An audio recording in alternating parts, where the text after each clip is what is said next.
Yeah. Betas is a show about relationships made for the weirdos, introverts, and artists who love people, conversation, and learning to embrace who they are instead of molding to what the normies want from you. Let's begin the show.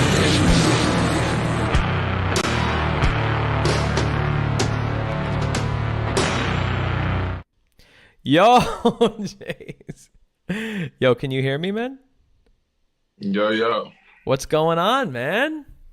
Can you see me? Yeah, I could see you now. But you're not going to be able to see me because I'm also live streaming. So my video can only go to the live stream and not to. So you're just going to have to kind of see it as a phone call. But, you know, it's cool, man. Talk to a picture. How you doing? Good, dog. Living my best life. You're looking good.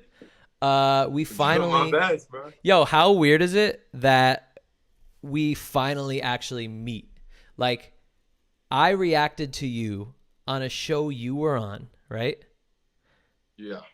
And now we're actually talking in person. Think about that shit. Yeah.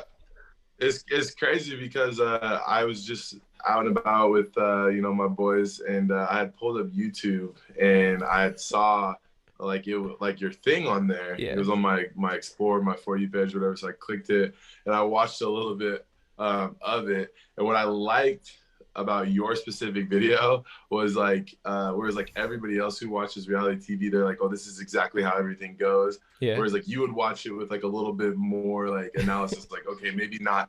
That's not exactly what happened. And like, yeah, you were very spot on with like a lot of stuff, and that's what. Fuck I was yeah! Like, this is good content. Hell yeah! That's what I love to hear. Yo, I'm gonna totally name drop right now, but it was because it was in conversation last night. I made a video on Madison Beer like a year or two ago, and she fucking DM'd me and she goes, "That was spot on, everything you said." And I was like, "Holy shit! I was not expecting that." Do you know who Madison Beer is, by the way? Of course. Okay. Of course I love her. Cool. Just making sure. See, that was a good little name drop, right?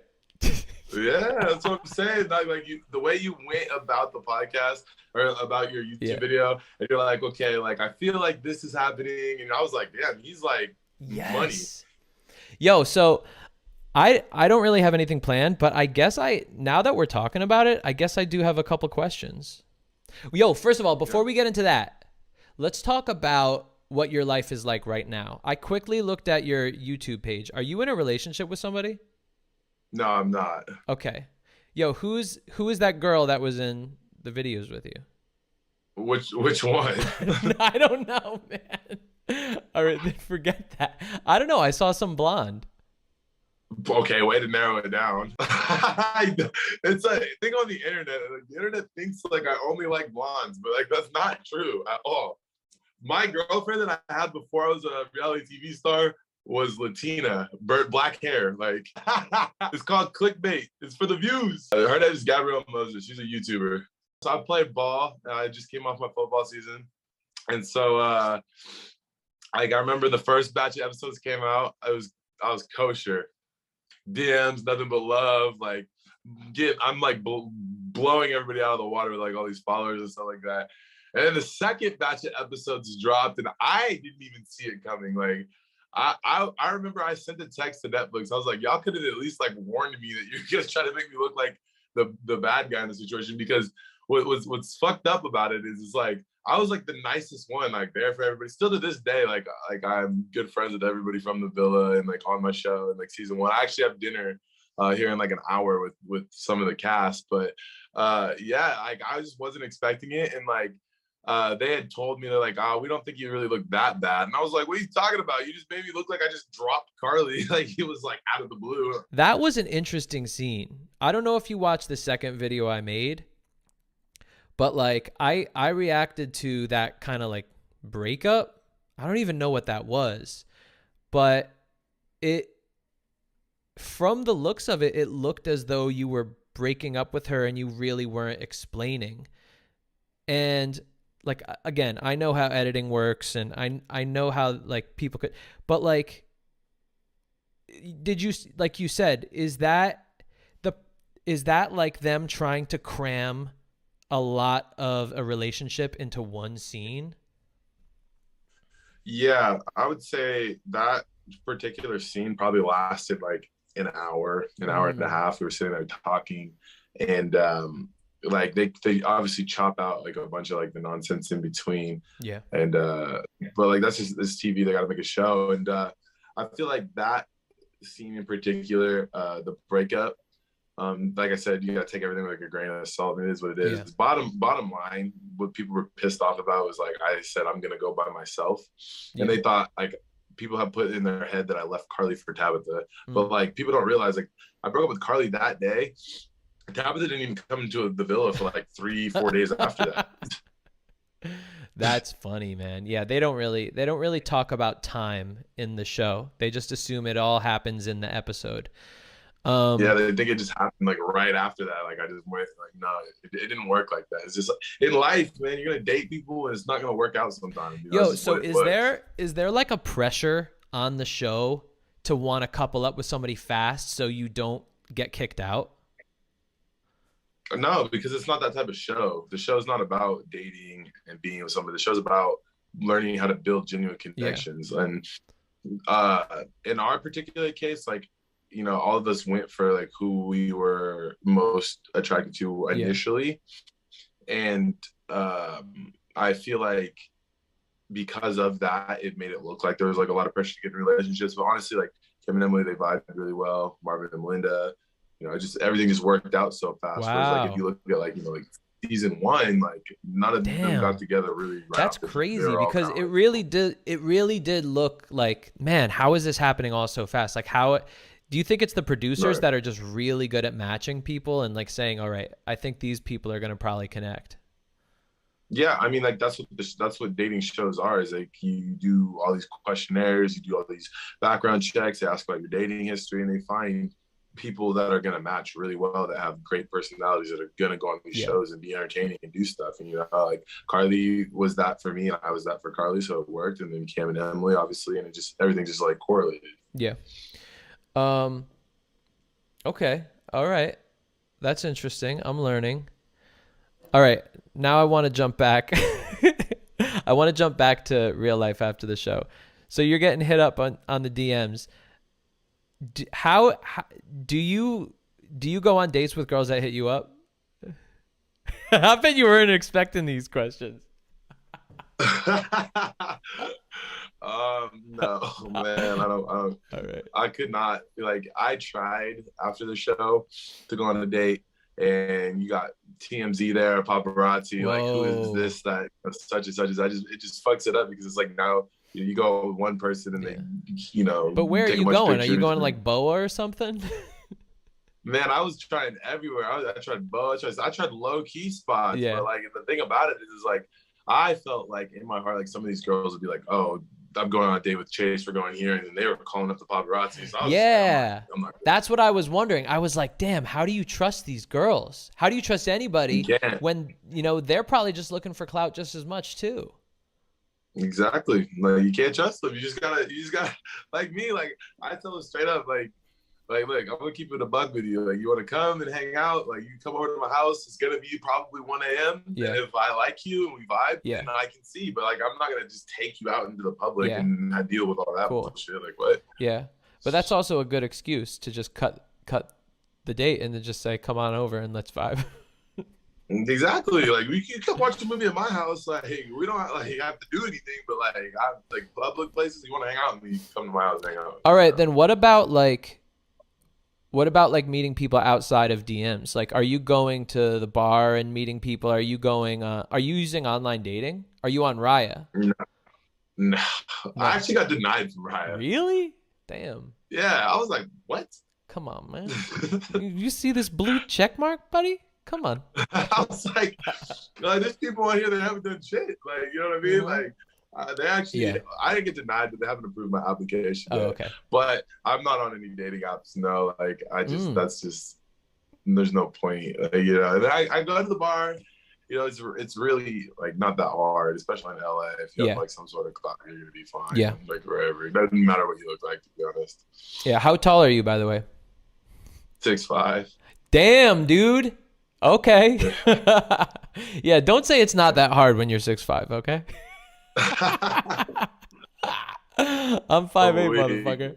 See? It's all in the smile. It's all in the smile. That's true. That's true. So what did you think of me talking about the dad bod? Do you reject that assertion? So funny thing about that. So like so Netflix needed multiple body types for the show. It's not a cookie cutter show. Yeah. And so when I told them I was going to get shredded for the show, like everybody else did, they're just like, nah, we like the American football look. Stay the same. Like they tell you, that's what they don't tell you. Like you can't get tattoos, you can't change what you look like, you can't do this. Like they want no drastic changes because you have to fit in a mold. Makes sense. Yeah, and but the funny thing is, and I said this before, is like it fits on you because taller people, they're allowed to have a little more of a layer. But once you hit 5'8" like me, boy. Well, people were trying to come for me about that, and I'm like, I want to see half of your guys' bodies. Because first of all, okay, like I had a little bit of a stomach, but like it's like my chest was pretty built. Like arms were pretty, that's the thing. Like a football player. It's compared to a shredded six-pack. It's compared to people with fucking 3% body fat. You know? I was like at 6'5", 250 pounds, like I didn't have a shredded six-pack. That was the only thing that went against. It's not like I had like an overhang and it was just, you know what I mean? Like okay. Sorry guys. Sorry, six-packs are overrated in my opinion anyway. Yeah, I agree. I got a couple more questions for you, man. All right. Are you being courted for any other reality shows or anything like that? I don't know if I can answer that question. Damn, I ask all of the juicy questions that I shouldn't be asking. I mean, like, if I was, I would most definitely be under an NDA, or I would be able to say. Makes sense. Were there cameramen just like kind of walking around the whole time, or is it all like hidden cameras? So there were cameramen. They have like the bigger cameras for those more intense scenes. I don't know if you watched it, but like sometimes you could see like some scenes were like a little bit more HD and more like focused. Those are the camera crew with the big cameras. Other than that, like if this light bulb up in my room was a camera, there'd be a camera, there'd be another camera, there'd be a camera, there'd be a camera, and they do like full 360 turns and they see everything. And there's just like a big master control room where they just see everything. Got it. It lights up even in dark time. You can see dark time just because you can see in the day. It lights it up. All right. And what about producers? Like, how often are you guys talking to producers? We don't really talk to them that much, to be honest. Oh, damn. Wow. Yeah. So is Lana really leading the whole pack? Yeah, when she comes on, we just sit there and listen. We never know what she's going to say. Damn. Okay. Wow. Okay. So there really is an element of reality to it. Like you know, like in my head, I'm like, all right, well, they're probably off camera. You said what? I said, all right. And like, they're probably in reality off camera talking to producers and then like saying what's going to happen next. But no, you guys are really like in the dark about everything. We had no idea. I remember one of the scenes that got cut out that I was really upset about was, I was talking about how like I always ghost girls that I'm done with. Like I just ghost them. And so I was begging Lana for a green light. And I'm sitting there just like, come on, turn on, give me a green light. And she popped on for like a half of a second. And she's like, basically all she said was work harder. And then turned off. And I was like, is this my lesson? You're ghosting me, Lana? Damn, dude. Iconic. Shit. How old are you, by the way? I'm 24. Oh, damn. Okay. And are you looking for a relationship right now? Or are you just, having fun? Dating around? No, I'm not necessarily looking. Yeah. I mean, in LA, 24, yeah. Come on, man. Come on. I think you might have said this already, but Aldous says, you still talk to Carly or nah? Yeah, I still talk to Carly. Okay. How often? Probably like once a day. Oh, wow. Okay. Is she in LA too? Yeah, she lives like 2 houses up. Damn. Okay, cool. Her and Nathan. Team Rooney asks, what makes you so confident in yourself?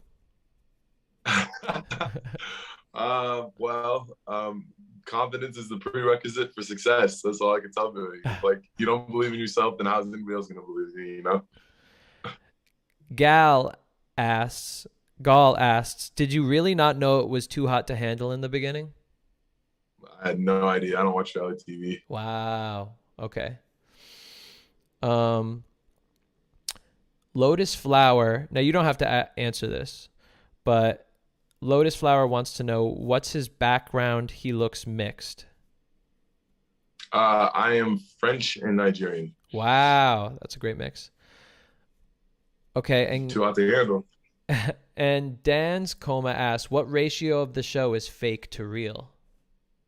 It's all real. It's like what I would tell anybody in the world of reality TV is they take a fake environment and they make it your real environment. So it's like you don't have phones and watches and you don't know what time of day it is and you're with all these people in this very condensed environment, and that fake and condensed environment becomes like your actual life, you know?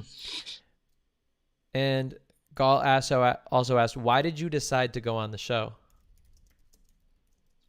Because I was told it was parties in paradise and I was going to be on a vacation banging all these girls, like all this stuff. That's great. That's great. Who do you think was, aside from you, of course, who do you think was the most charming guy on the island? Nathan. Okay. All right. Yeah, that makes sense. Nathan's a sweetheart. He's a good dude. Yeah, he really is a nice guy. He was like the older brother. Yeah. Me and Cam were like the younger two. It was like me and Cam were the two youngest. Actually, no, Peter was the youngest, but Peter wasn't there very long. So it was just like me and Cam were like the two youngest, and we were like opposites. And then there was Marvin, who was like the middle brother, who just fucked off every rule. And then there was Nathan, who was like the older brother. And then obviously Rob was like 29 or 30 or something like that.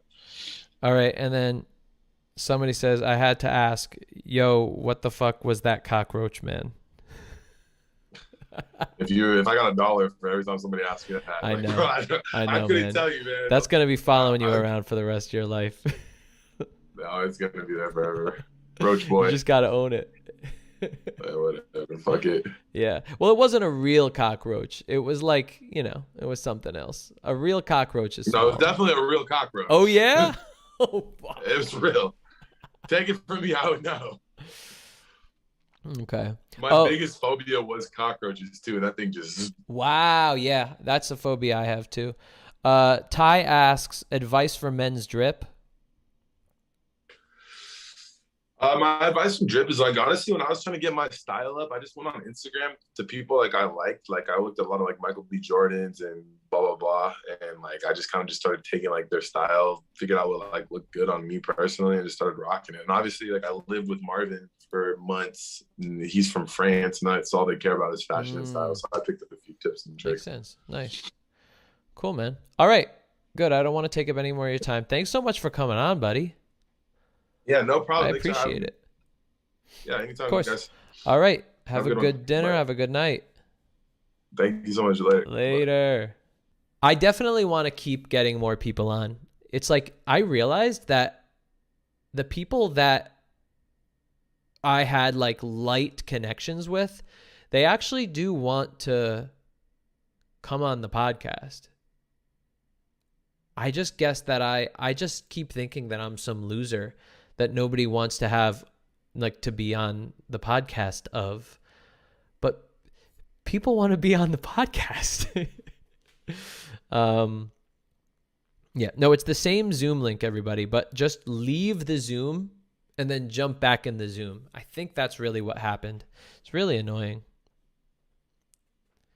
Get some Beta's podcast lore going. Like what? Tell me. Oh, now we have a bunch of people in here. Mod on! Theo Vaughn on being nervous around women. I love Theo. Except for that he's a little too far, like, right-leaning. But anyway. I remember when I was young, I could not talk to girls. I just felt embarrassed. I couldn't talk to girls that I liked. That was the toughest part. I was just afraid. I just had this thing built in my head that they hated me or that they just did not like me. And I remember one time, this girl I was just in love with as a child, I remember that I spit in her hair. Thank you, Vince. Because I was so pent up with wanting to just tell her that I liked her maybe or something that I couldn't. So I just gathered every bit of genetic ability, liquid ability in my face and just deposited onto her head one time. He's so funny. And I ended up getting suspended for that. I went through a time where I was so nervous to talk to women. The only thing I could use were like shitty pickup lines, garbage ones. They had the one, are you a polar bear? Because you just, I'm a polar bear. I'm about to break the ice, that garbage, verbal. And then I used to have this one line. In hindsight, this shit is horrible. I was like, let's play Hiroshima.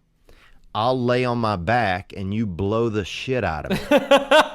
So that was, but I mean, that's where I was. I was at a point where personally, he says it so calmly. Find a comfort level where I could blow the speak to shit women. out of me.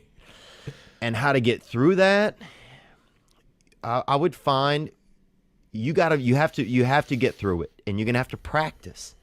And what I would practice is listening. I'd practice listening, man. I think you could be thinking, because I personally used to think that I had to start the conversation every time. Sometimes you can just listen. Just listen. I mean, a lot of women, all they want is a man to listen to them and to care. And I think if you start with that, with the listening, then you'll eventually find spots where you can interject and offer. Yeah. So what he's really saying, and for people like Theo with his personality type, it's like people that aren't coaches on social skills, which are literally like everybody, even dating coaches really aren't social skills coaches. What he's basically trying to say is that we are so caught up in making this a performance. We're so caught up in thinking like, oh, when I talk to somebody, I'm putting on a show, and if they like the show, then I win. It's kind of like, oh, I'm doing stand-up. I am going to go do stand-up. If they laugh, if they're pleased with me, I have won. I did good. I killed, right? But socializing is not like that. No matter how badly you want it to be like that, you are not performing. If you are performing, it's not an interaction. It's a performance. So,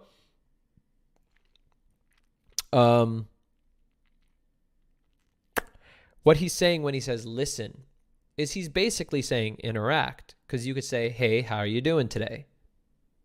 And then you listen. And when you're watching and you're really focused, they could be like, oh, it's a good day. And he'd be like, oh, you said that a little weird. Is it really a good day? So then you're interacting now. You're not performing. And when you do that, that person goes, oh, wow, he noticed a lot of, or she noticed a lot of things, about me in such a small second. I could tell that he's really socially inclined, and I'm going to keep interacting. And now I'm more interested because I could tell that this person is taking a vested interest in who I am, which means that they want to connect. When you put on a performance, you're literally making it hard for yourself. Because if you go, oh, I have to go perform for this person, and so I'm going to go try that, what do you think the person is going to do? No, don't perform for me. Interact. Be friend, let's connect. No, they're going, oh, you want to perform? Okay. Let's see what you got, bitch. Let's see what you got, fuck face. You want to impress me? Let's see what you got. That's not fun. That's what I used to do when I was young. Because I didn't know, because that's just what I've been taught. All right. Come on, Theo. Give me that juice, baby. Offer something to the conversation, And also, if and you can just try things also. If you want to try little things to talk to a woman, I would try little things like, what kind of candy do you like? Shit that like a 5-year-old would say, because all it's about is starting the conversation. You don't need to think or worry 3 or 4 steps in advance. Just say, hello, my name is so-and-so, Yeah. Performance versus interaction. Just little things like that are really the starters. And you have to get your self-confidence up, because if you are thinking that women don't like you, then they're just going to sense that, Because the thing is, they probably do like you. You know, they probably do. And you just have to find some ways to be comfortable around them. So comfortability will lead to communication. So if you can get to being comfortable. Yeah, but how do you get comfortable? I hate these this is why dating advice from people that aren't social coaches sucks. Be comfortable. Be yourself. If I could be comfortable, I wouldn't be fucking watching your video, Theo. I wouldn't be trying. So it's like how to be comfortable. And so what I set out to do in my life was say, okay, well, why am I not comfortable? How can I be comfortable? And that's the answer, is how to be comfortable. Number one is what I talked about, the whole performance versus interaction thing. I had to unbrainwash myself, especially when meeting people at the bar. For some reason, like in the daytime, I felt like super comfortable, relaxed. I could go up to anybody in the day. It was very weird, which was like different to most people. At night at a bar, because I have performance anxiety, and because it was like in my head, it's like an expected thing. Oh, guys go up to girls. And so this is how you do it. And you have to do this. And when you go up, it's like, she's ready for you. And in my head, I'm like, oh God, oh fuck. It's like this walk over and the thing. And the first thing I say, and she's staring at me, and oh my God, oh my God, oh my God, oh my God. And so I had to unbrainwash myself from thinking that's a performance. And I literally had to train myself to go up and just be like, you're talking to your best friend. Just go up and literally act like that's your best friend. And you guys are having a fun conversation together. And you just want to make friends with this person. And once I like was able to freaking twist my head into thinking like that, everything changed for me. All right. I love Theo, though. Just don't fall into the fucking conservative narrative, Theo, please. I know you're from the South and everything. High school with women are kind of embarrassing. Just in high school? Kind of, yeah. I remember there was a moment in college where I was really nervous. I was really, really nervous. I'd already lost my virginity at this point, but I was still nervous about, like, hooking up with a girl. And then I just did. And then we started dating, and I thought she was, like, I don't know, something clicked. At one point, I realized in my life that, like, nobody's out of your league and that they're just fucking girls and they shit and fart. And they also bleed out of their pee-pee hole, which is yuck. Yeah. He's great. This is it. That's the other thing, is that we're separated from the other genders. You know, men are taught, boys are taught to be like this, girls are taught to be like this. So when we interact with them finally, when we're told, okay, it's time for you that you can now make friends with them, right? I didn't have play dates with girls when I was 6, 7, 8. I had play dates with boys. I didn't talk to girls at lunch when I was 6, 7, 8, 9, 10. I talked to boys. Okay? So after all that, and then putting all of it into like the movies and the TV shows and all the music, and then this is how you're supposed to do, and this is what you got to do. You grow up literally thinking the other gender isn't like an alien compared to you. And that's why it's so funny that like the red pill philosophy still is pushing that narrative. Like they are literally like completely different brains. The masculine versus the feminine. No, it's fucking not. Literally, it's like everyone's the fucking same. Everyone's the goddamn same. Of course, yes, there's social things that we've been trained to do to act a certain way. Yeah, that's social. But on the inside, everyone has the same soul that is just, you know, going through this human experience together. Like he's saying, we all shit, we all poop, we all fart, we all wipe our butt with we mash paper onto our butt. Think about that. Everyone that's here right now, the other gender does that.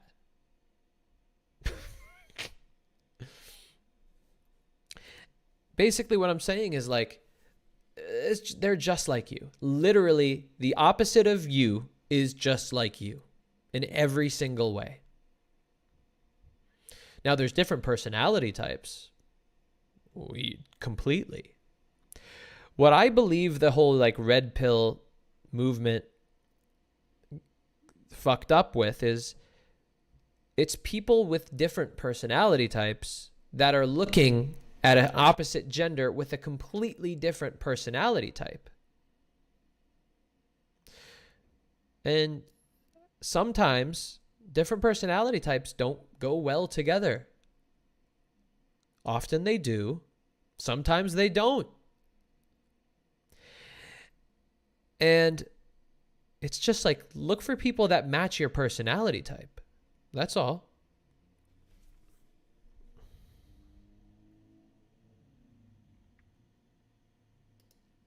Yes, Aldous says it too. Good stuff. Grosser than guys, and they're not that scary. And ever since then, I've been better with women. Yep, he's great. He's a remarkable person. I don't really watch him a lot.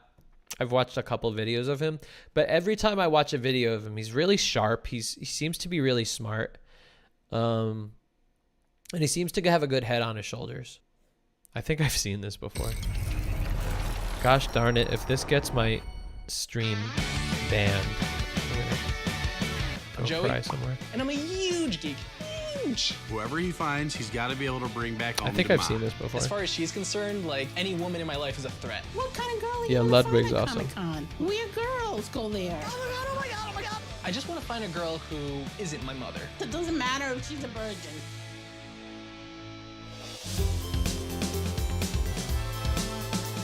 All right, let's skip through all this and get to his interactions. Al, I feel like you generally know what you're going to get into even before the conversation begins. It's kind of weird how that works. I have a great polar bear joke that ends with an icebreaker. Okay. Oh my god, that's literally what Theo Von just said. There. Gotcha. On the next date, please. So, Doctor Who? Oh my god. Yeah, what was that? Yes. I was so excited to like dress up as a doctor. Everyone's gonna think I'm like the professor or something, not the doctor. Well, I mean, that's true. Like, you just walk down the street and like, oh, there goes that professor with her bow tie. Where's she going? It's Saturday. I thought he was adorable. Yeah, I mean, I think he's doing great. One thing about him that's great is his general vibe, his body language. He's super positive. He's super engaged. He wants to have fun. He shows that he is, and this is kind of what I said in the first date episode, he shows that he is that abundance of positivity and happiness that he gives off. Now, like red pill people go, oh, yeah, he's nerdy, he's geeky. Well, he wants to meet other geeks. You understand that, right? He wants to meet geeks that he thinks are hot. He's a geek. He's looking for geeks that he believes are hot and that they think he's hot.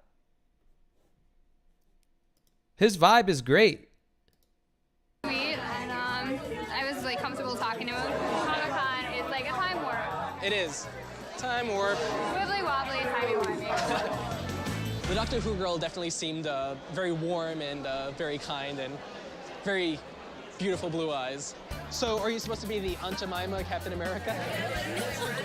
Sorry, I just see the apron. Yeah. You're supposed to be the burger show. Yes! Yes! You're the first person. Am I really? Yes, Louise. Jesus, thank God someone just like decided to just like bust that out. She's, kind of seemed, cute. No, what? What are you into? Everything. Star Wars, comic books. Here's the other great sci-fi thing movie. about this video is like, this is a cosplay speed dating. Now, the speed dating portion is kind of, I don't really like speed dating that much. I just don't think it's good for real interactions. It makes people have pressure. I mean, if it works for you and you like it, that's great. But the fact that he's going to a like-minded group, a like-minded community, right? He's not going to a nightclub. Completely different personality type there. Completely. Video games, that kind of stuff. How about you? I play D&D a lot with my friends. You said D&D, right? Yeah. I've always wanted to play D&D. Are you ever the dungeon master? Actually, no, because Matthias says, something I find strange is people think I'm gay. I'm straight because of the way I am. My energy level's high. I take care of my looks, and I compliment people on different things. Listen, as society progresses more and more, people are going to stop connecting sexuality with personality. It just makes no sense. I think the only reason that people do connect personality with sexuality is I think the loud and proud gay people were the first ones to come out, the unavoidable ones, because they were loud and proud.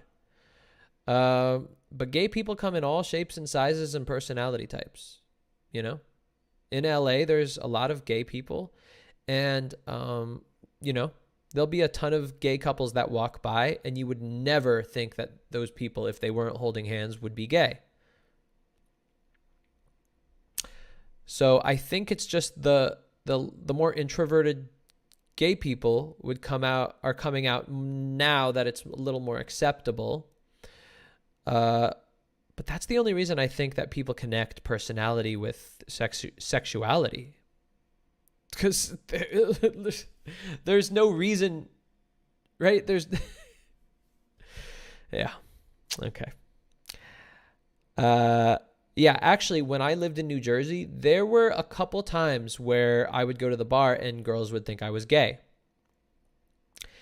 And then I moved to New York, and that stopped. And that's because people just accept people in cities because there's so much more people. When you're in the suburbs, it's more conservative there. They're used to, you know, very simple categorizations of people, how it was traditionally. So, yeah.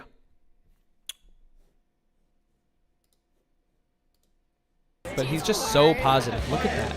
He's just oozing with happiness and positivity. Gentlemen, you're going to stand up. You're going to come over to this table. Ladies, you're going to stand up. You're going to go to that table. And go, run. Now, been keeping score on your score. By the way, guys, RA says, how do I know who is in the waiting room since I am one too? There's a bunch of people in the waiting room now. So actually, I'm going to jump off the Reddit. We'll jump back into that, and then I'm going to bring some people in, and let's just see what happens. The problem is that I don't really know who came in first, but I do recognize Travis's name. So I'm going to admit Travis. Yo! Hey. What's going on? I'm doing great. Can you hear me? Yeah, I can hear you. Nice to meet you, man. Nice to I'm a little bit behind, I think. Hold on. Oh, yeah. Mute the stream. Okay, let me do that. That's what I'm doing. Let me know when you've done it. I did it. Yes. What's up, Travis? I'm doing great. I just got off work. What's your work? I work at a Dollar Tree as a cashier. Hell yeah. So I meet a lot of people there. But like I have a hard time meeting like people outside of it. And like there's some really attractive girls there, but I can't ask them out because it's my job, or like really vibe with them because of that. So I was wondering, like, I spent probably 60% of my week at work. Yeah.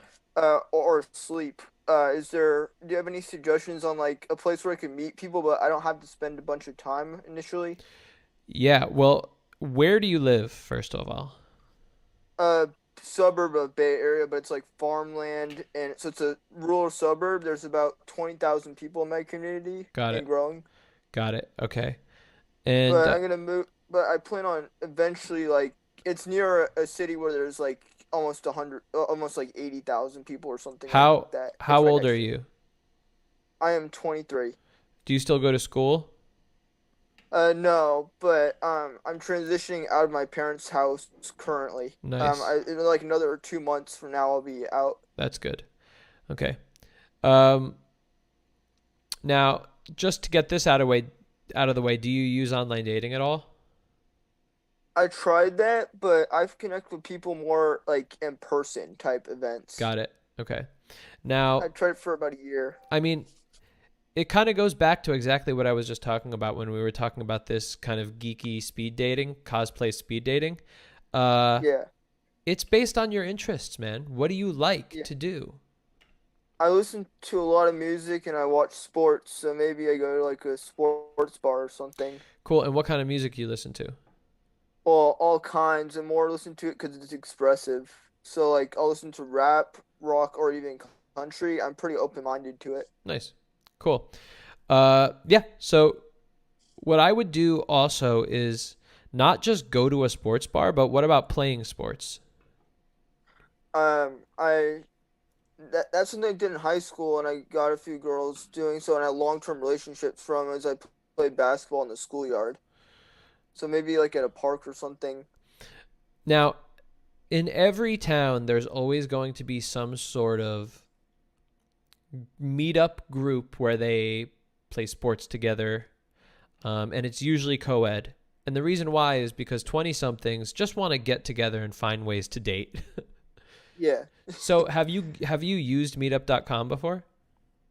No, but I'll definitely look into it. I'll write it down right now. Use meetup.com, my dude, and Okay. look for meetups in your area Hmm. that have to do with your interests, specifically Yeah. sports, maybe basketball. Yeah. Those are the best because when you see them over and over again each week, it Yeah. it gets you to talk to them over a long period of time. So let's say, for instance, you played a basketball game, but you only chatted with a girl for like 2 minutes. Well, Yeah. if you'll see her next week. Yeah. And then the other thing is as you make friends with them, then you could start getting their Instagrams, and it's more organic, and it doesn't have to be so in your face like, hey, we should go on a date. It'll be Yeah, a lot definitely. easier because you kind of got to know them as friends first. And then when you say, hey, let's go do something together, it'll feel a lot more natural. Yeah, definitely. And I'm actually very I know sometimes I don't seem as confident because I have like speech things. Yeah. Obviously, I have like Asperger's, which I'm really comfortable with. I'm a Mhm. very confident person, so I feel like now is like the perfect time to be in a relationship when I'm actually like like feeling good about myself and actually going doing something with my life. Can you tell me this? Hmm. Because um, I I've chatted with a lot of people with Asperger's. Yeah. I'd love for you to tell people that are watching, to anybody that might have Asperger's too, how why do you say I feel confident with Asperger's? Because there's a lot of people I talk to and they say I feel insecure about it. So how do you feel so secure about it? So most people find out when they're 6 to 8 years old. Mm-hmm. I found out when I was 14. So like I'm like, wow, this is just isn't any different. It did make me realize how to fill in for some of my. I realized that everyone has flaws. I kind of felt like I didn't know. I thought it was like some other breed of species Mm, at first, but when I started going to, and then I went to this school called in nearby. It was a commute still for people with autism or those kind of disabilities. I realized that like wow, I'm actually way better off than all these other people, and I'm actually like, and they actually were exploiting my strengths and my weaknesses mm, while still working on my strengths. So I got a lot of help that helped me get there. But I mm. know a bunch of people, like I can name 30 people in my class. I'm not going to, that's their privacy. But Yeah. that have it and are really well off, and like and are doing a lot better than they would without it. So in other words, I got somewhat lucky and I sped up the process. Mm, But basically, I just found a job that I'm really good at. I'm great with numbers. I'm great with short interactions. I'm great at speedy interactions. I'm smart. I know yeah. rules. So there's structure in my job. When there's structure in my life, I'm confident. Mm, So I think that's the same for most people with autism. yeah. Autism, it's different parts of your brain work harder than others, which can take over. Yeah. So basically, that's kind of where it's different. Some people's it's more on the learning side of things. For me, it wasn't. But expressing it can be hard still for me. But like in Yeah. general, like I'm a lot better off than other people with autism. You know, I'm just meeting you now, and I've only Yeah. known you for a couple of minutes, but you're really inspiring with the way that you talk about it and how you acknowledge your strengths instead of any weaknesses that you might have. And I mean, you might want to consider somehow maybe even starting a YouTube channel and talking to other people with autism, with Asperger's, and you know, telling them how you live your life and how to own it and how to, you know, focus on your strengths. Yeah, definitely. And I'm pretty open about it. Like, as you can see, I'm doing this on the internet. And there's going to be thousands. There's probably, because Chase came on, it's going to be a lot of views. So Yeah. Now, do you think, because what you mentioned is like you found out that you had it at 14. Do you think that it's because once somebody's told they have it at like 6 years old, are they more isolated from typical students? Well, what I would say is I always had like a para in elementary school and middle school. Mm-hmm. But they were pretty distant from me, and really there were certain things that may have actually hurt me by not knowing sooner within the school system. But in terms of the academic, but when it came, because like I didn't talk until third grade as far as in a classroom setting. Like it was it freaked me out. Got it. And then seventh grade is when I started really making friends, and I had my first relationship as a result of that. And that lasted probably almost 2 years. So that was a really good experience to learn kind of all of it. A lot of it. And I'm sure there's different every relationship, but it really, I think I would have been more secure if I had known sooner, but then again, I also wouldn't have been exposed as much. So you're kind of right in that. Interesting. Okay. Yeah. So what I want you to do is keep thinking about interests. What do I like doing? What are the types of people that I like? And say, where are they? Meetup group is there are meetup groups in almost every town in America. And you said you live fairly close to the Bay Area. Is that what you said? Yeah, it's like it's, I don't want to say the city, but I'll say Contra Costa, which is kind of just outside of the Alameda County, which is next to it, kind of. Yeah, and would you be able to drive like a half an hour or 45 minutes to go to an event if you wanted to? Due to my disability, I can't drive. I don't have the focus.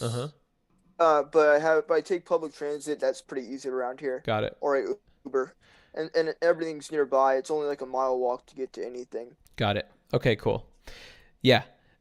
Now, the other option, and I know you're still young, but if like driving is not as much an option, it might be better to, and you said you're moving, to move into a higher traffic area.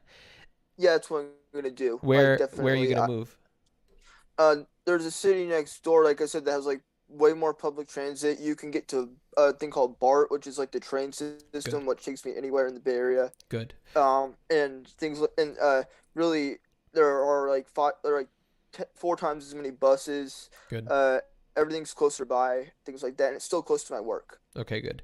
So yeah, I want you to come back once you move. When do you think you're gonna move? So it was initially gonna be like I could afford it in 2 months, but then I wouldn't be able to necessarily have as much security. Yeah. So it'll probably be sometime early next year. Cool. So you're saving up?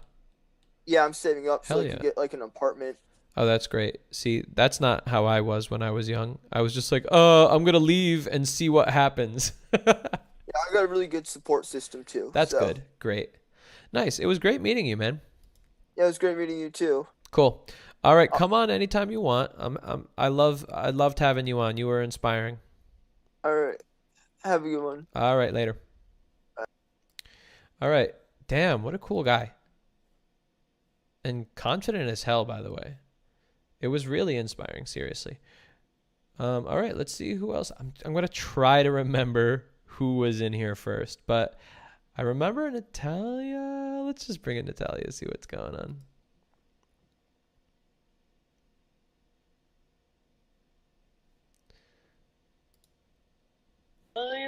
Let's just bring in Natalia. Mute that.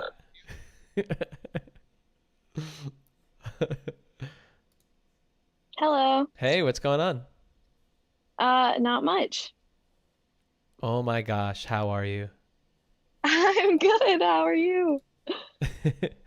Damn, your setup looks different.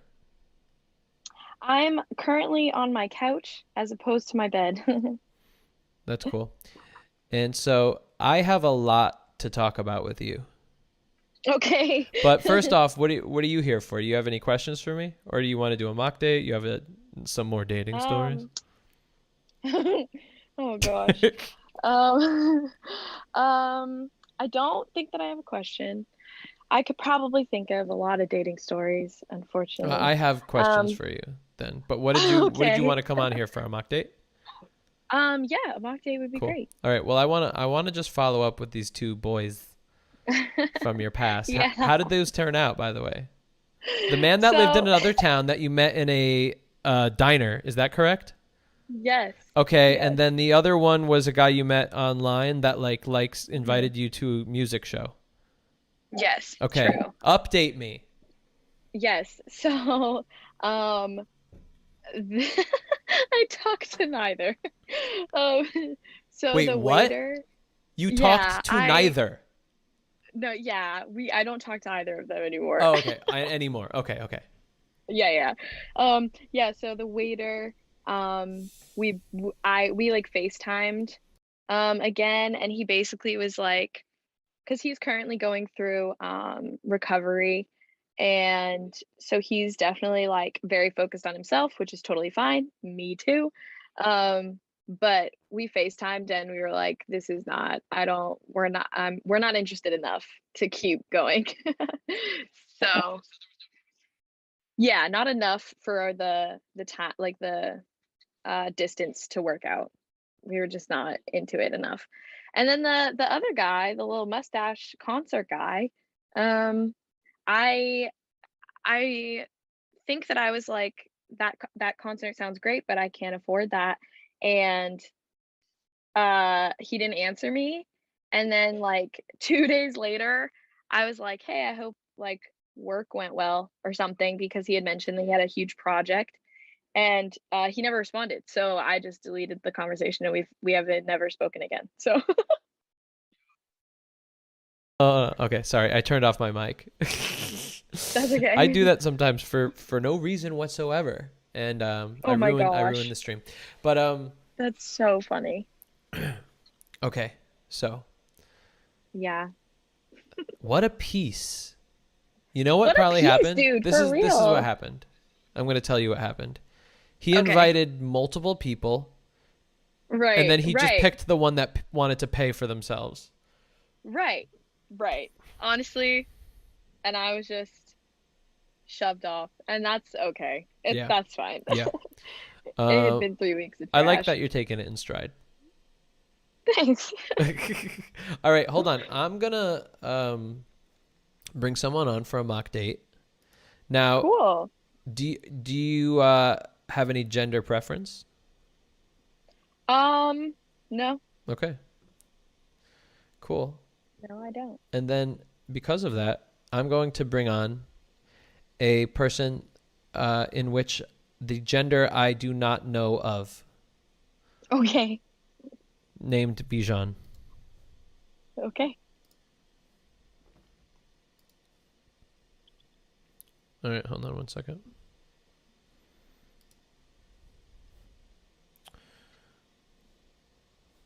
There. Oops, hold on one second.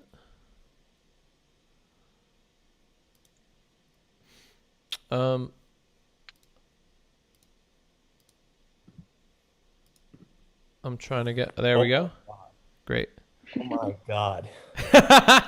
What do you mean? Oh my I God. can't. That was unexpected. I can't believe I'm actually talking to you, man. It's a pleasure to meet you. What's up, man? Hold on 1 second. 1 second. I'm just trying to bring you guys on to actually be on the stream. Oh my God. It's oh my okay. God, my heart is just palpitating. Oh my God. But I'm not scared. Don't worry. Good. Good. Well, first of all right. What's your name? My name is Bijan. Bijan. Okay, cool. I love that name, dude. Thank you. And did you want to go on a mock date, or did you have a question, or what? I don't mind a mock date. I did have a couple questions or two, but I could go with the flow. Whatever. Let's do the question first, and right. before we do, Natalia, is that cool with you to just hang? Yeah, I'm just chilling. Nice. And you could chime in anytime you want. All right. So Bijan, Okay, cool. what do you got for me? All right. Well, I got some notes here that I wrote down. So let me see here. I want to maybe give you a little bit about myself, so you could give me some advice. Just a little background on Yeah, me. sure. All right. So I'm 24 years old. I currently go to college. I'm a college student. I do have some goals and stuff, but maybe I'll save that for later. And, you know, like any young person, I would like to have a girlfriend.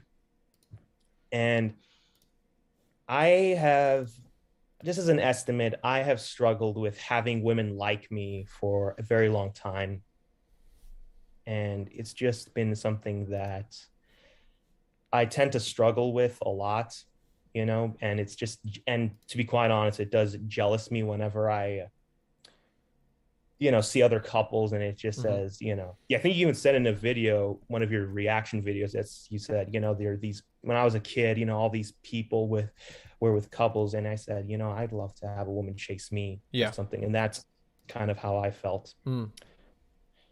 I'm sorry if I'm sounding a little bit low voice. It's just, I'm never. No, you sound great. Oh, thanks, man. I never knew I'd ever meet you through the camera. Yeah, well, thanks for coming on. Well, that's quite surprising to hear, because you seem like, you know, an attractive, charming person. You know, do you have like perhaps a third limb that I don't see? Anything like that? Third limb? No third limbs? I don't know what that is. Okay. No worries about that. All right. All right, so keep going. And,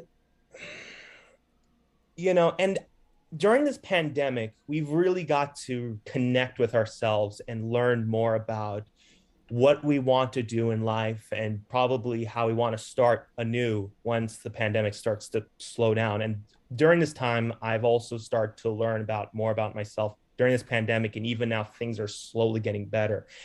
And I've realized with all the, like I said earlier, with all these goals that I have,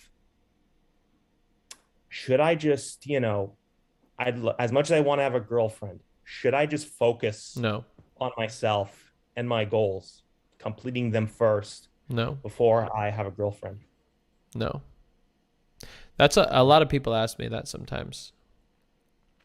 But what you're essentially saying is, should I cut off part of my growth? Should I stunt some of my growth and focus on some other growth, and then get back to some other growth later on? What you're going to do is have a lot of catching up to do. Now, if you're happy with that, that's fine. But I have clients that have done that, either out of choice or out of just necessity, because their jobs were so demanding in their 20s. And so they just didn't date whatsoever until their 30s.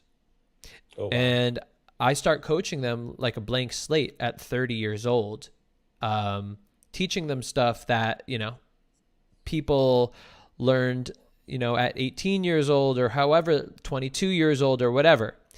And, I have to teach them up. Of course, after a couple of years, I teach them up to better than somebody that their age would already be. But, most people don't have that luxury of having a social coach to be with them every week. So no, absolutely not. And also, you saying, should I, not focus on dating for now? What you're really essentially saying is, should I stop practicing my relationship skills? And that's in general, learning to be in a relationship with anybody, all applies to the person that you will be in a relationship with. Now, what I think the purpose of why you're asking this question is because, like most people, you likely are attaching this need for romantic love and desire with being in a relationship. And you think, well, what if I just stop trying to be in a relationship at the moment? Then I don't have to deal with this romantic desire that pesters me every day while I'm trying to do other things in my life. And it's unfruitful. So all I'm feeling is a negative romantic desire. Is that correct? I think so. There's so much you said, so I'm just trying to process this all. Okay. It's all right. So okay, let me try to say it more succinctly. All right. What I think you're trying to do subconsciously by not dating right now is basically saying, let me avoid this crappy feeling of wanting somebody so badly and focus on something else, because I can't deal with this feeling while I'm trying to live my life. And it's unfruitful. I'm not getting results from it. So it's kind of a waste of my time right now. Is that right? And then I could save it for later when I'm successful. And then when I'm nice and successful and everything's good, then I could say, now let me do this while I now am a high value human. Right? So it's a little more easy for me to do. That sounds exactly. So what I would suggest to you is that feeling this strong romantic desire and dating are not mutually exclusive. Does that make sense? They don't come together in a package. Feeling a strong romantic desire and dating. They don't come in a package. Okay. Does that make sense? Dating and what was the other thing? And feeling a strong romantic desire, this pain, this longing. You don't have to feel both of those. You don't have to have both of those at the same time. You're able to just date for fun and improve your dating life without going, well, I also need to wish really bad that I had a girlfriend as well, or a boyfriend, or whatever you want, a person, a human. Okay? This is a choice you can make. This is not a necessity to go, oh, while I'm dating, I have to really hate the process of not being with somebody.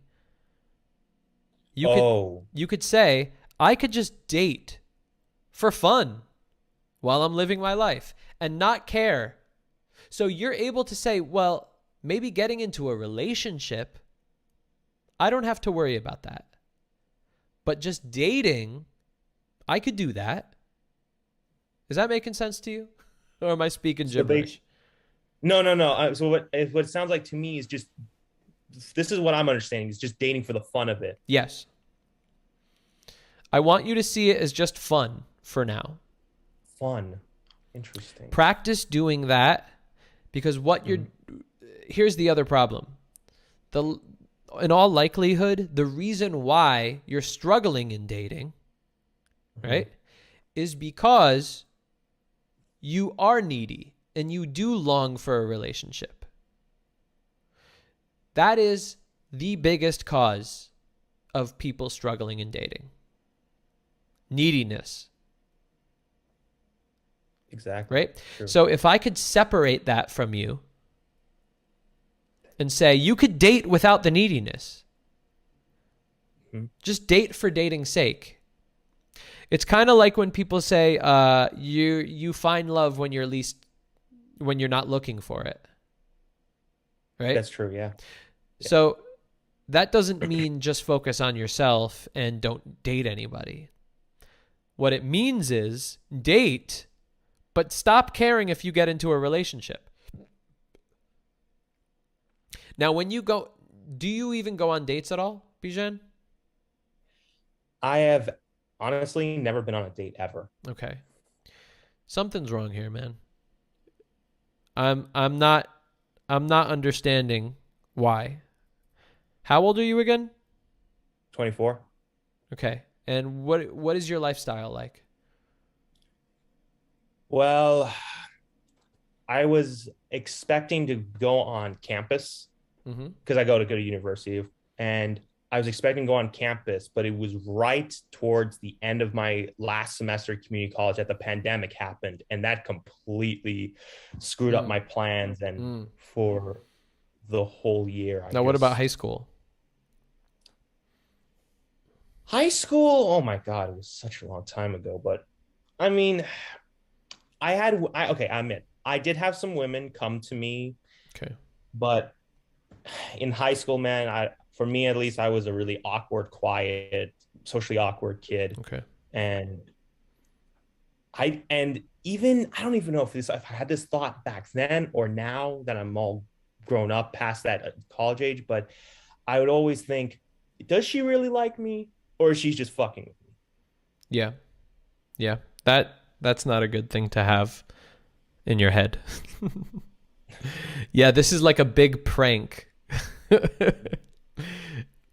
She's dating you, but it's all for a big prank where one day the cameras are going to show up and she's going to say, ha ha, I don't really like you.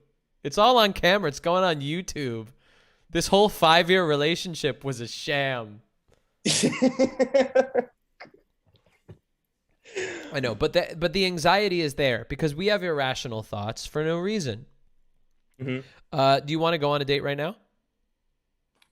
Sure. All right. Yeah, let's bring in Natalia.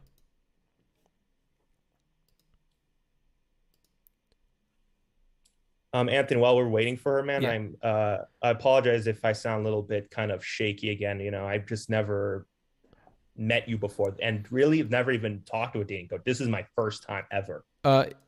You sound fine. I don't really. This is all in your head once again.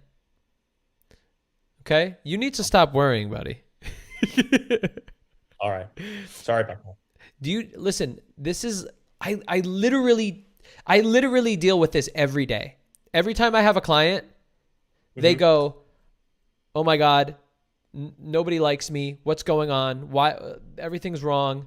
And I meet them and I go, "Nothing's wrong. Everything's good with you. It's all in your head." Okay. Yeah, I agree with that, man. I just have that. Sometimes me and my mind are not on the same page. Yeah. Okay. Natalia, you there? Yes. Hello. You look divine. Oh, thank you. That's so nice. Bijan, do you see Natalia? Yes, I do. Natalia, do you see Bijan? I do. Wow. And well, Bijan, where do you live? I live in the suburbs, and just like what was it, Travis? I actually live in the suburbs of the Bay Area. Oh hell yeah, man! Oh, I represent the Northern California Bay Area, baby. And, LA is cool. And Natalia, wait, don't you live in like Arizona or Texas or something? I live in New Hampshire. Oh, it was one of those news. No, I didn't even say new. Basically, oh, Arizona. You know why I thought new? Because the third one I was like, or it's New Mexico. It was neither. Okay, New Hampshire. All right, guys. So this is how it works. Have y'all seen what a mock date looks like before? I did. I saw one. Okay. And Bijan has maybe seen one. Have you seen the podcast before, Bijan? I partially, let's just put it that way. Okay. All right. Okay. So the way this works is it's pretty simple. You guys go on a date. The date is not real. Okay? It's fake. It's practice. Y'all are just talking to practice, and guess what? You're supposed to do really badly. That's what makes it fun. Perfect. And guess what? If you guys did really, really, really, really so good, then I would there's no reason for me to do this, right? The whole point is so I could at least have something to tell you guys, so people that watch, that they're watching, they could go, oh, Anthony said something really good right there. But if I don't have the ability to do that, so don't do well, please. Do badly. Okay? Okay. All right. Just have fun, be silly, joke around, but act like you're on a date. Now, Bijan, this is your first date ever in your life. Is that right? Wow. I'm putting you on the spot. All right. I'm putting my big boy shoes on. Wait, Bijan, do you ever use online dating? I have used it, yes. Okay. But you haven't gotten a date from that? No. Come on, man. Something's wrong. It's really hard to talk to anybody there. I'm just guessing that you have a hand growing out of the back of your head. Can I see the back of your head, please? Okay. No hand. All right. Something's wrong, man. I got to figure it out, because you are just like you're a really likable person. You're good looking. Everything's good. All right. So I'm going to hit mute. I might even go to the bathroom, but I'll still be hearing you guys. You guys go on a date. And then what's going to happen is I'll pause every now and then. I'll stop you guys and I'll say, hey, this is good. This needs work. Try this, whatever. We're here to just practice social skills. It's my favorite thing. Okay. I'm going to hit mute now. Bye-bye, guys. Hi. Oh, hey, Natalia? Yes. That's how you say your name? Okay. Natalia. What was yours? Bijan. Bijan. It's a very nice name. Thank you. You're welcome. So what do you go to school for? Art history.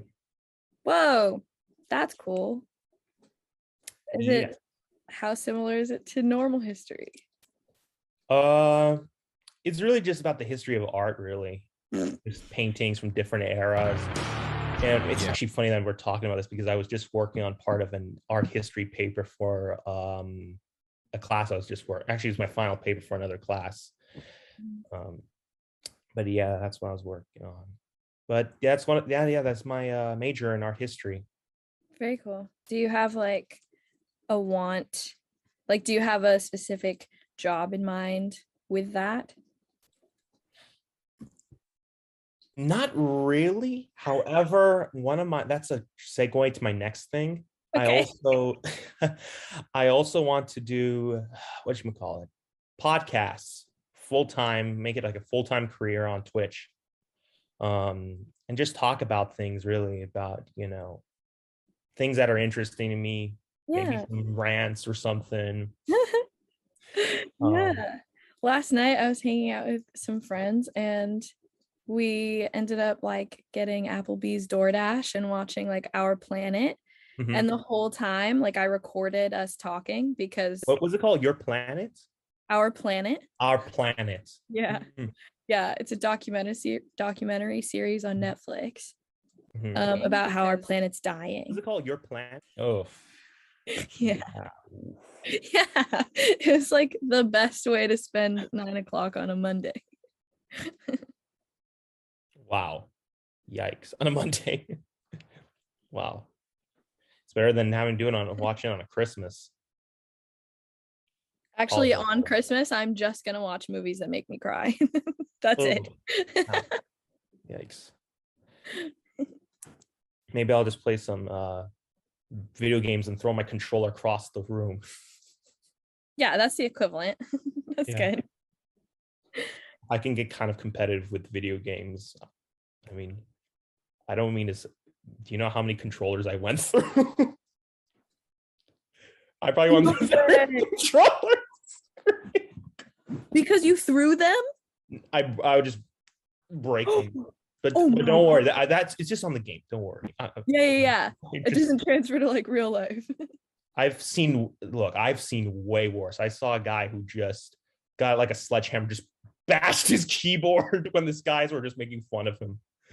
But I don't mean to scare you or anything, but that's another guy, and he's insane. Even I'm just saying, whoa. He's like, I promise. I get angry. He just gets too intense. Oh my gosh.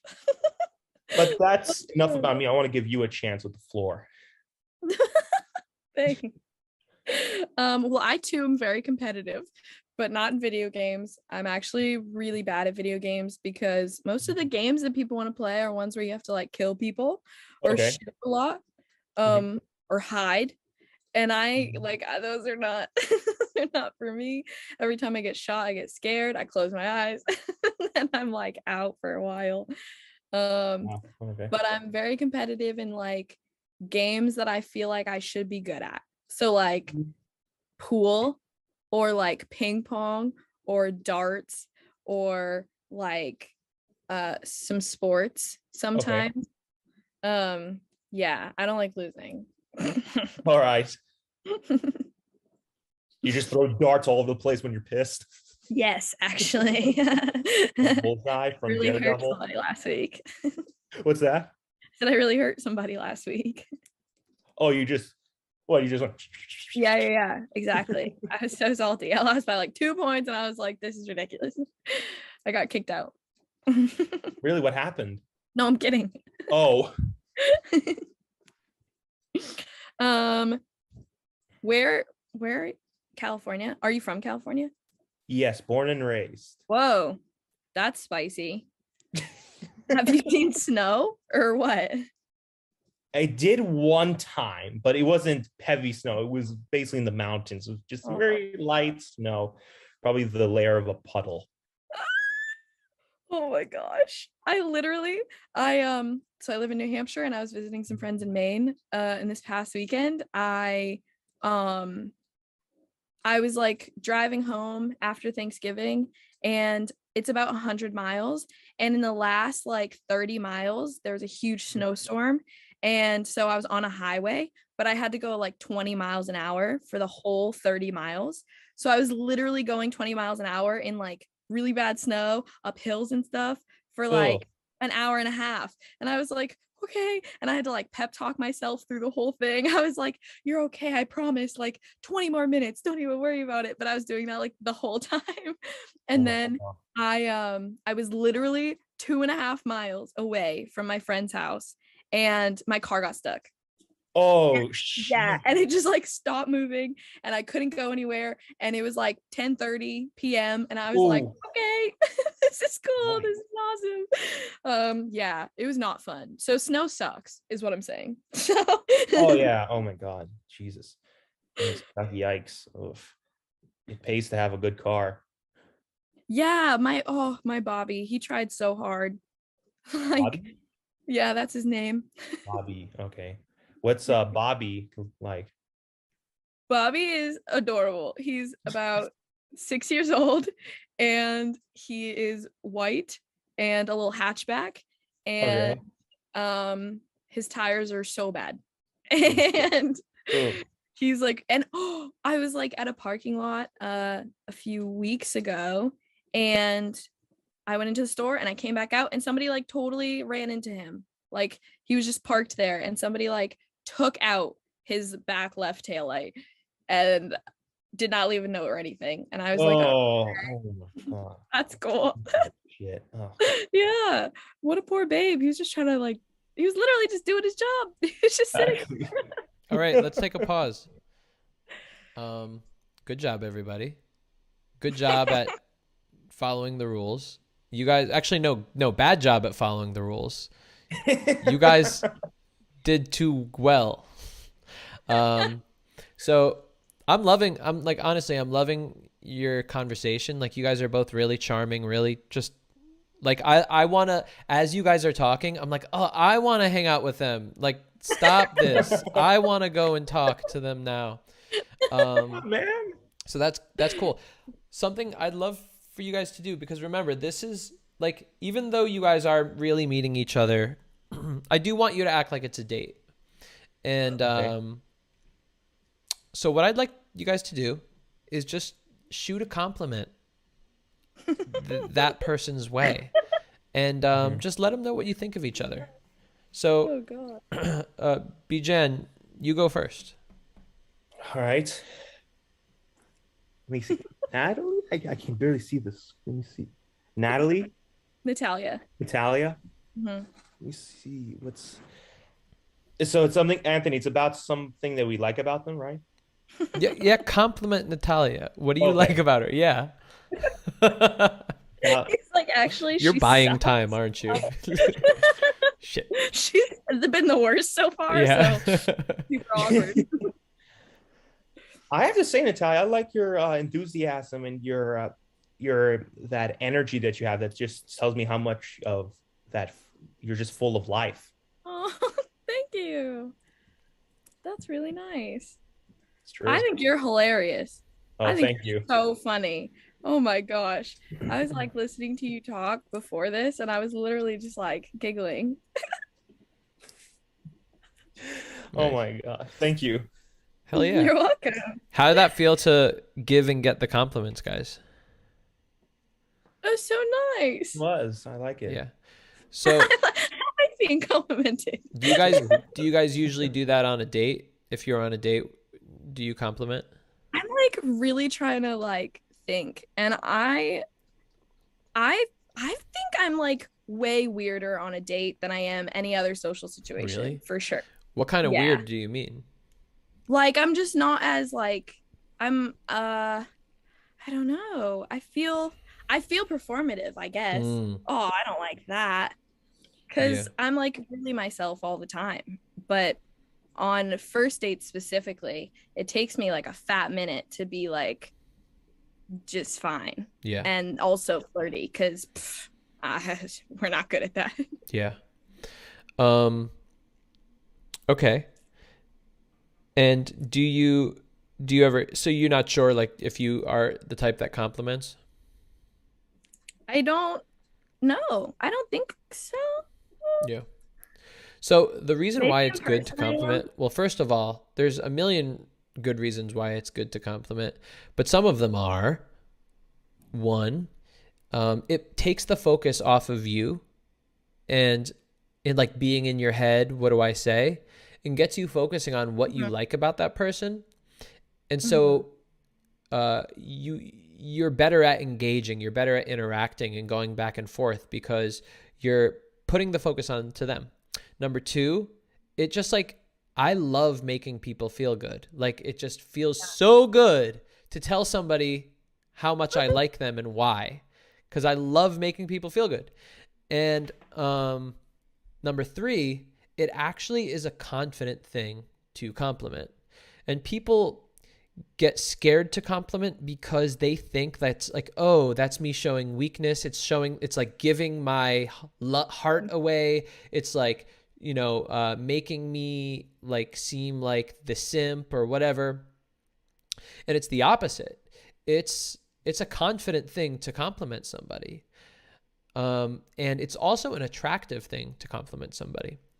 And then if you compliment the person kind of including your attraction to them, then it opens up that part of the conversation where it's like, oh, now we're actually talking about us being attracted to each other and like kind of entering that dynamic. And so it kind of breaks away from the friends dynamic and makes us acknowledge, hey, we're on a date right now. Like this feels good. Like, you know, I could see this happening.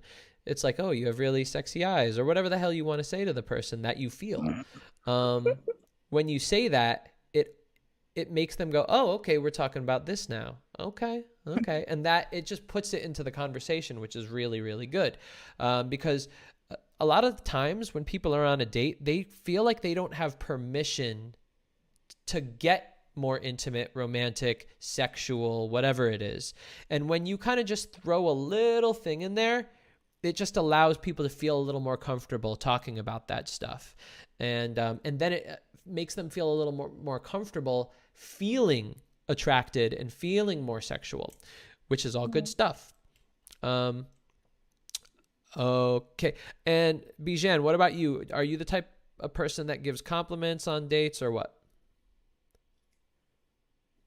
In terms of dates, I can't really say much because I haven't been on dates, Okay. but I mean, I do was testing compliment some people. What's that? I was testing you. I don't believe you've never been on a date. So I wanted to try to trick you into saying it. But anyway, keep going. I mean, you know, if I see something, I mean, if I see a beautiful looking woman, you know, it is like you said, you know, sometimes I wouldn't even compliment them because I thought it would just be too much. You know, I would be like a simp, like you said. Yeah. But, you know, but there have been times I've complimented people like in the past, or then there would be times I would say to myself, you know, I would love to say this woman looks very good looking. In my head, that is. I would like to say this woman is very good looking. And then you go up and you go, I would like to say you are very good looking. Good looking. Steve Carell way, though. Yeah. Yeah. You're very good looking. Okay, cool. Nice. Well, I want to give you permission to be able to compliment people and express your attraction to people when you feel it. All right, guys, keep going for a couple more minutes, but we got a lot of people in this Zoom tonight, so we're gonna get a move on in a couple. But keep going, you guys are doing great. Okay. All right. Natalia, right? Natalia, yes. I was wondering if this is a good conversation start, if you don't mind. You bet. I'm ready. What do you think of that beauty right there? What is that? You don't see it? It's a car. Lamborghini. Oh. One of my favorite Lamborghinis ever made, the Murcielago. You like Italian exotics? I can't say that I have a lot of experience with Italian exotics. Oh. Anthony may know this, but I mean, if you live in not saying that there aren't, but if you're in California, exotic cars are everywhere. Oh yeah, no, we don't have those here. That's not a thing here at all. No. On this half of the country, the whole thing, I think that you're more likely to see like a horse and buggy than an Italian exotic car. Straight up. I could see it. Yeah. New Hampshire seems to have that kind of country-ish look to it. Yeah, it's great. Being brown here is really cool. I'm sorry? I said being brown here is really cool. But I was kidding. Oh. It's not that cool. It's cool. No.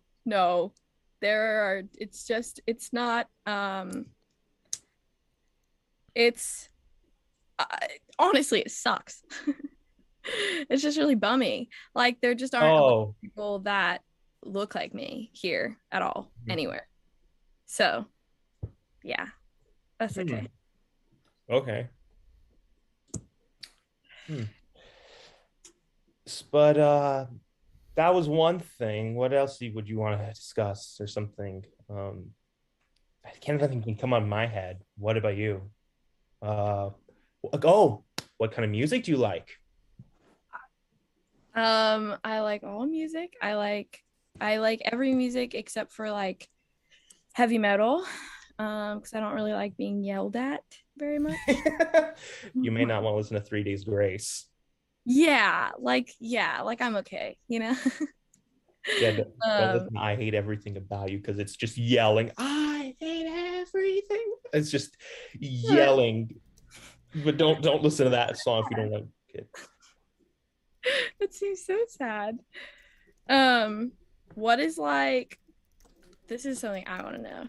What is like your favorite part of like interacting with other people? Interacting? Like, yeah, like just having a conversation with someone else. Like, what is your favorite part of that? My favorite part. I love it when people appreciate my humor. They appreciate who I am. they understand me. Yeah. You know, they don't see me as, oh, it's this fucking guy. Oh god. And I just say, hey guys, and I says, okay, this guy. Oh my gosh. Dude, I'm just being myself here. This is just me. I shouldn't have to hide everything under a cloak. They're not. There's not Harry Potter with that invisible cloak. That's exactly what I thought of. Exactly. I just want to be myself. You know, I don't care how crazy it is. It's just me. And you know, when you're, how old are you? Let me ask. 24. 24. Okay, same age. So when you're the age that we are, we want to go do some crazy things. You know, we want to embrace that youth because when we get older. What? I don't know if I want to do that. I've lived a lot, too much already. What's wrong with embracing the energy, the passion? Oh no, the passion. That's great. Yeah, embrace that. That's good. I just don't know if I have it in me to do more crazy things. Like I'm pretty tired, you know? Oh. I'm kind of the opposite sometimes. I can just really ridiculous and weird. I mean, I'm the kind of guy who sometimes will just jump on his bed like a 5-year-old for no reason. Well, that's not crazy. That's not like, I don't know. I'm thinking like my friends used to like go out at night and like climb private buildings and like scale things, and that's like I will die. Like that is just not for me. That's very unsafe because you know there's no hold on for a second. Popular as heck. Let me get back to the Zoom.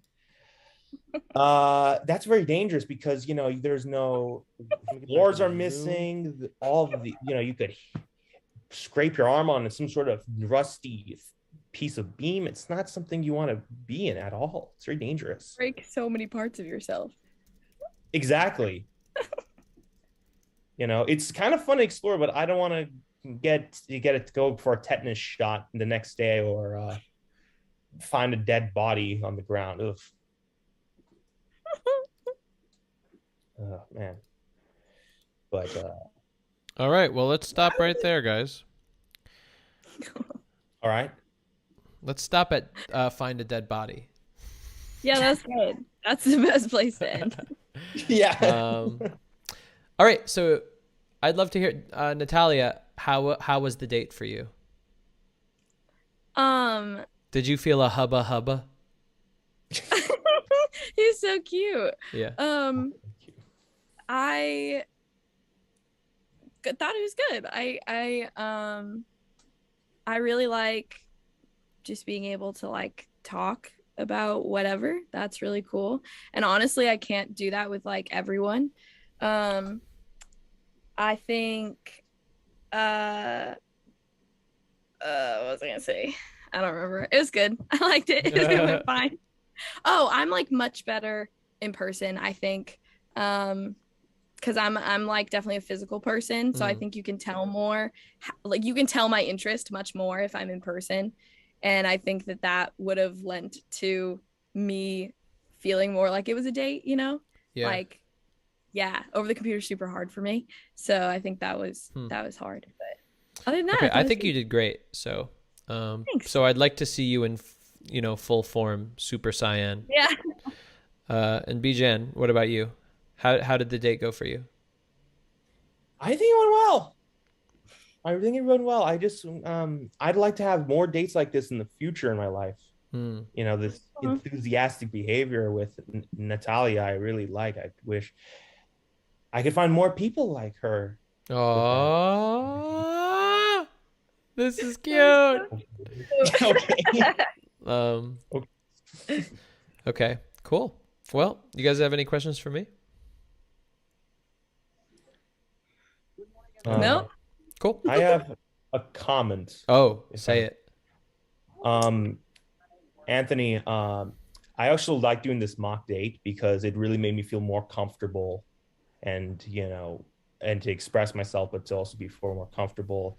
And I also want to say thank you so much for letting me be, and Natalia, of course, being on the Beta's podcast and to also be able to speak with you face to face through the technology of the computer. I mean, thank you so much. And I will take your advice and, think about it, and, I will take it to heart. Sure. It really made me think a lot about things. Cool. Well, thank you for that kind sentiment. All right. I hope you guys come on again, because as you know, there's not a lot of people that watch this, and there's not a lot of people that come on the mock date Zoom thing.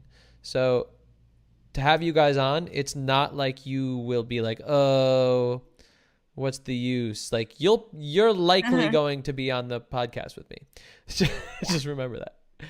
That's so fun. Yeah. I love it. Yeah, and it's great hanging out with you guys. Like I said, you guys really are so fun and cool. Like I was saying in the chat, like I need to have like a beta con where oh my God, like I could just find an excuse to have everybody to come to LA and hang out with me. Yes, that'd be so rad. Yeah, that would be fun. All right, guys, you having a good night, and hopefully see you soon. Thank you, Anthony. Bye. Bye. Bye. Bye. Bye. Bye. Cool. All right, guys. So what I'm going to do is I'm going to go tinkle, but we are going to talk to Gal in a second. And Gal, if you don't know, was on the episode of First Date that got released today. And so I'm actually going to play that while I'm going to the bathroom. Feed into those so you guys could check her thoughts out. that you have? So there's some context. Here we go. I want to focus on you. What's going on? I'm Gal. This is my first blind date ever, actually. I am nervous and, yeah, I guess excited. Hi. Hi. I'm Jeff. What's your name? Jeff. Jeff. I'm Gal. Nice to meet you. You want to get something to drink or eat? I'm okay, actually. You're good? But all right. do you? Maybe. Just like something to drink. I sing you a song of the fish of the sea. Oh, you Rio. I'll sing you a song of the fish of the sea, for we're bound for the Rio Grande. And the way, Rio, Where are you from? I'm from Long Island. Oh, okay. How long you been here? 3.5 years. Nice. Where are you from? I'm from St. Louis, Missouri. Oh. What kind of acting do you want to do? I want to do comedy, but not exclusively, but television, film, all screen stuff. And my favorite genre is kind of dark comedy. Yeah, what's like a TV show or movie? Barry. I don't know that one. Like vulnerable comedy. Yeah? Also. Yeah. That's cool. So would you say that it's easy for you to be vulnerable? I think so. I never would have said that before, but since I've started acting actually, which was in college, so not, not like as a kid, but since I've started doing it, that's kind of the feedback I've gotten is like, I can do vulnerable easily, and so because I can do that, like, I should work on other things just because every actor should always be as broad as they can. It would be okay, like, living with someone who's a little messier. I have, but yeah, just being able to be like, just being able to. Yo.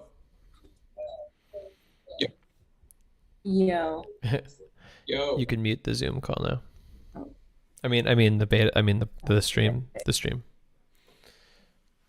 So, what's going on? Can you hear me? Yes. I can't see you though. Yeah. What you could do is you can mute. I mean, that's really all. You can mute the stream and just look at the stream. I don't know. It kind of sucks. I wish I could change that. I gotta find somebody super smart to be able to do that for me. So how are you? I'm good. How are you? Oh yeah, you have like a boxing bag, a punching bag. Do you really use that? Yeah. That's so awesome. So whoa. Could you kick somebody's ass? No. Oh. I could pretend to though. Okay, that's good enough. Kind of like those people that do karate, and like they do all these like spins in those like competition performances, but they really can't even fight somebody. It's just all for performance. It's like dance. It's break dance fighting, like in Zoolander. Mm-hmm. So we already talked on the phone earlier today. So kind of, I already, heard what you thought, but I'd love for you to just tell me on here, like, how was the experience of being on first date? It was good, like it was definitely less like I think I was nervous by the idea, but it was not really that crazy. It was just like going on a normal date. Yeah, I mean, that's what most people say. Now, I think I asked you this during, but how much did you notice the camera? Or focus on the camera? I wasn't like looking at you or the camera or whatever, but I definitely like knew you were there. But it didn't like change anything. Yeah. And that's what I find, that people really don't care. And like Jeff was over my apartment today, and he said, like, I didn't even realize the camera was there. Like, I forgot the camera was there. But the funny thing is like, I was standing like 5 feet away from you guys the whole time, like moving the camera around, doing the different camera angles. And yeah, it's just this weird phenomenon. It's like, it actually is really enjoyable for me, because it gives me this like fly on the wall feeling, where it's like, I'm here and they're interacting and I could spy on them and they don't even acknowledge me. It's really great. It's like, if you're ever on a date and you guys look at different couples and be like, oh, what do you think they're like? What do you think they're talking about? Do you ever do that? Yeah. That's what it feels like, yeah. Except for you are actually there listening to them and watching them. Right. Yeah, it's a really fun experience. I think maybe I'm like a voyeur of some sort. There's gotta be a reason why I'm doing this. So actually, I wonder if anybody in the chat has any questions for you. I'm gonna check. Okay. All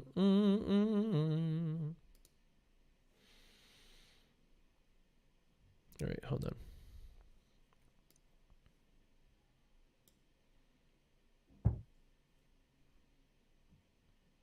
So if anybody actually does have any questions for Gall, let me know in the chat.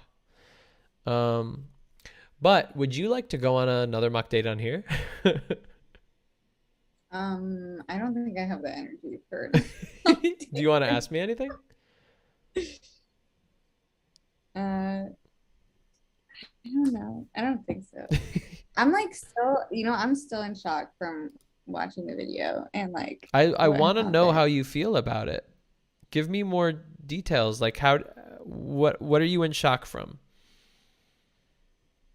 I just like, I didn't think that like something like that would have happened. Like I didn't know that you did like a mock date before. Yeah. And stuff.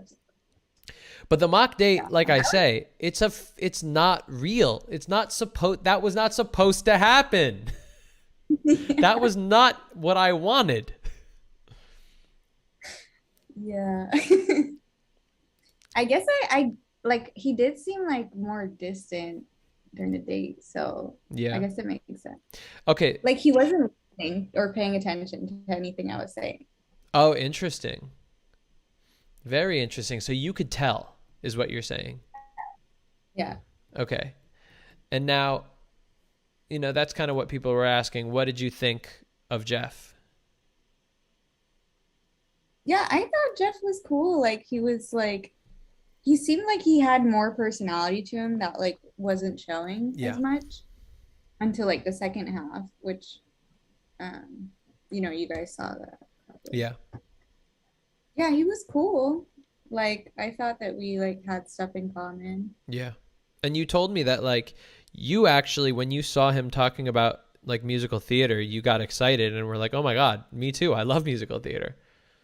Yeah, like when I saw that he was talking about that on the mock date, I was like, oh my God, I wish we like connected on that because I never get to talk to anyone about Oh, musical damn. theater. All right. Well, what is your favorite musical theater? Rent is my fave. Oh, cool. Did you see TikTok, Tick, Tick, Boom? I've watched it 5 times already. Mm. Okay. Yeah, I saw it in the theater. It was fun. Yeah, it was good. Are you a big fan of Andrew Garfield? Yes, I love Andrew Garfield. Yeah. I think he was adorbs. And then to see that like he really embodied that guy, because at the end of the movie they showed him and I was like, oh man, that's like literally what he's like. Yeah, it was crazy. It was so good. Like he did such a good job. And I didn't know he could sing. Oh, I didn't know that either. He didn't know either, apparently. I watched like some interviews and stuff. Yeah. Like when they were casting, like Andrew Garfield said he didn't know how to sing. Yeah, well, I think Andrew Garfield sounded great. Okay, so the next question is, are you seeing Jeff again? No. Okay. Yeah, we exchanged Instagrams, but he never hit me up, which obviously because he was preoccupied. Yeah, he was definitely preoccupied. How did you feel when you found out about Maddie? Aldous asked. I don't like just in general. Yeah, I mean, you said you like when you were watching it and you saw that happened, how did you feel?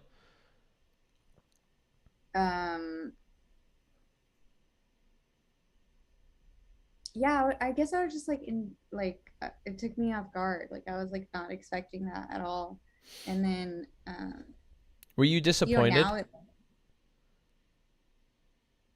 Yeah, a little, I guess.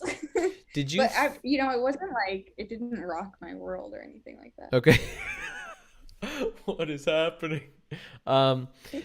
Did you feel like watching it after the date, like kind of duped in a way? Yeah. Yeah. And that's kind of like what I was feeling the whole time too. I was like, this sucks, dude.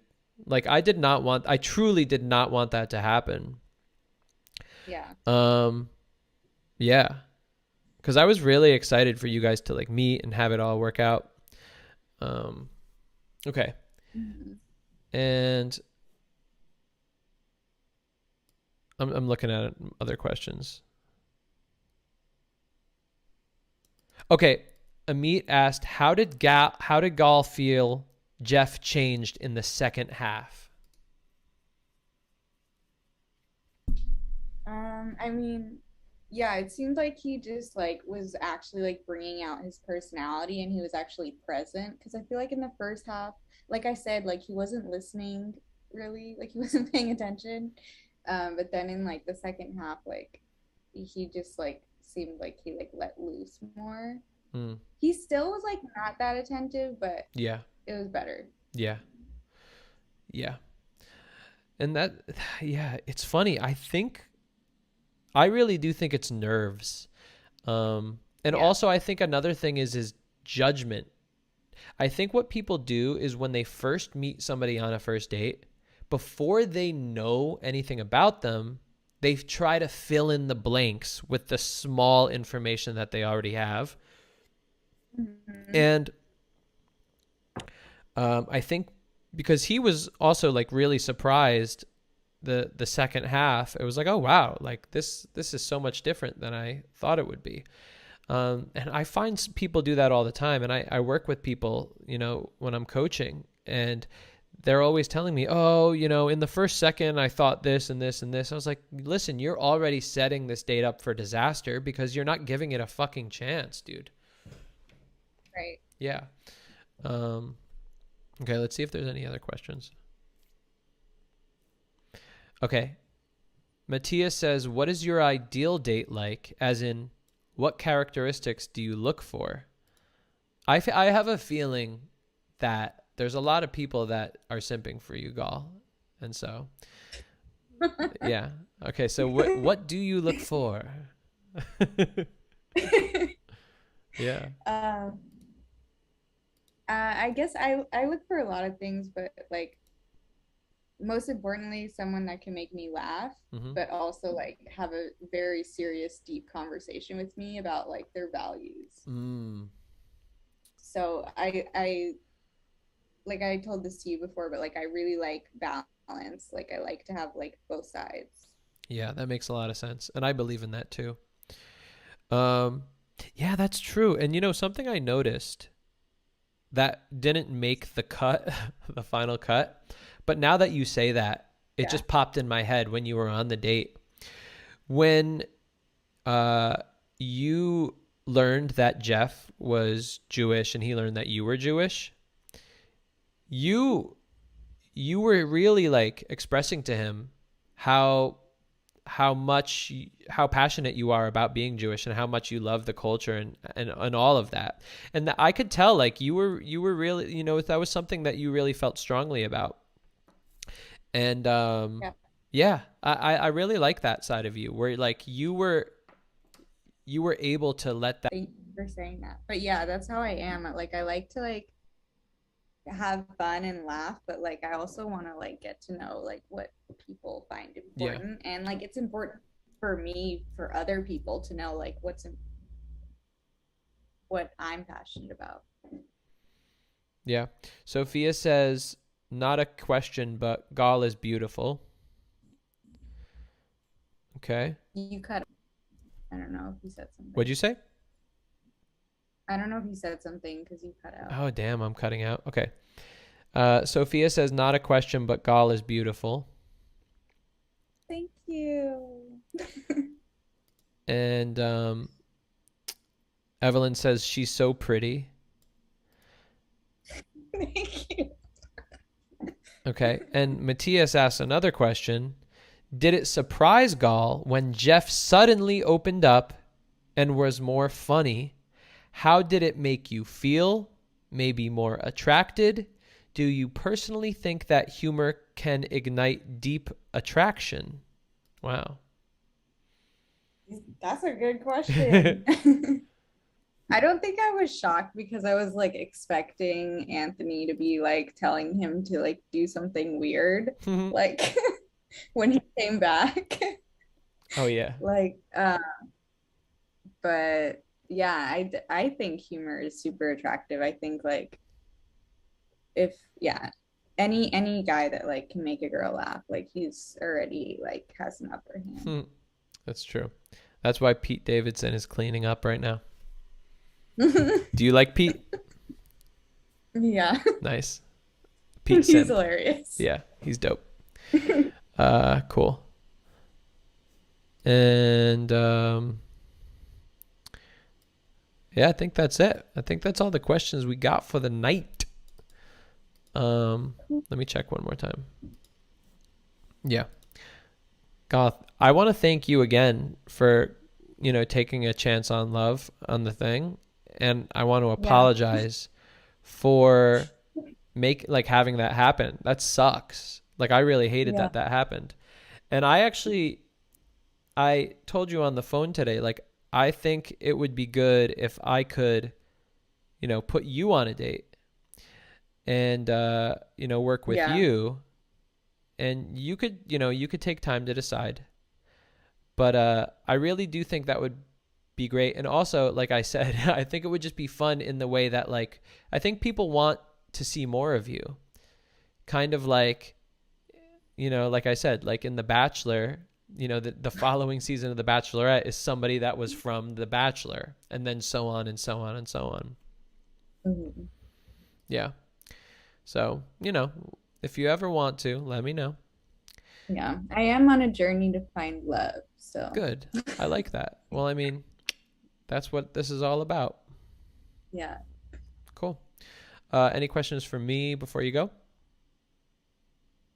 No, but thank you for hosting this podcast. Sure, It's of a great course. evening. And thank you for coming on. I appreciate it. Yeah, of course.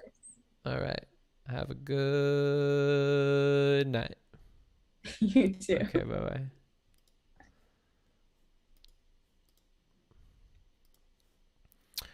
Gal. She's awesome, isn't she? I really liked having her on and meeting her too. Aldous said Gal chill as hell. I would love to see her on a first date. Dan's Kilma says redemption episode. Aldous says Jeff getting put on blast right now. Dan says Gal needs a second first date episode. Matthias says Gal is adorbs. Yeah, I agree. Okay, so I'm going to try to accurately guess who was in the Zoom next, but I'm not good at this. But I'm just going to admit Hodo and see what happens. And hopefully it's not porn. Hey! Wait, hold on. Ask to unmute. There we go. Can you hear me? Hello? Can you hear me? Yeah. Hi. Nice to meet you. You're not going to be able to see me. That's the problem. So you can only hear me. Okay. What's going on? I can hear you. Cool. Great. I'm watching. You should mute the stream. stream. If you mute the stream. Oh, sorry. If you mute the stream, then you won't hear two of me. Yeah. Did you do that? Oh, okay. Yeah, I can do that. Cool. So what's up? It's nice to meet you. It's nice to meet So what's you up? too. It's nice to meet you. Uh-oh, now I hear myself. What's up? It's nice to meet you. Oh no. Now Oh, okay. I'm in my own head. Maybe put on headphones or something. Okay. Wait, let me try it. Is it Hello? now? Hello, hello, hello.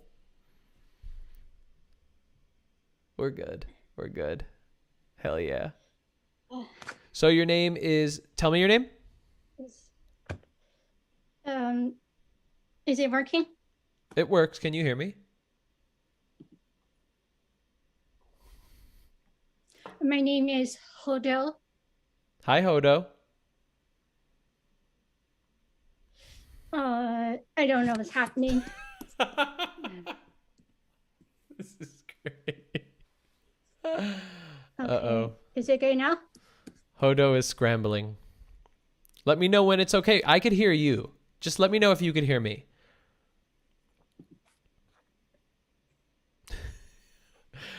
Hodo, can you hear me?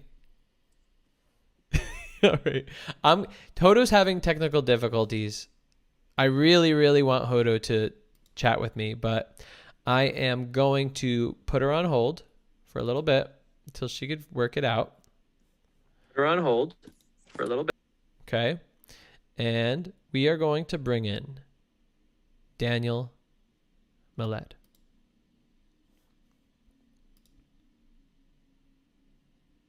Let's hope it's not porn. Daniel! Hey, 1 second. I'm going to unmute you. All right.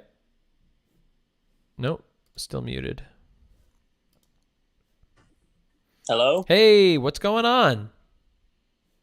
Nothing much. You got a good vibe going on. Chilling in bed, jammies on, drinking what, hot cocoa, tea? What is it? Yeah, it's hot cocoa. It's alcohol, isn't it? Yeah.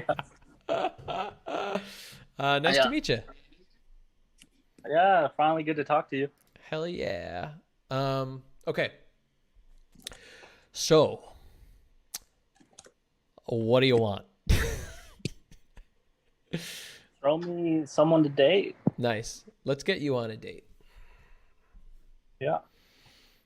All right, 1 second.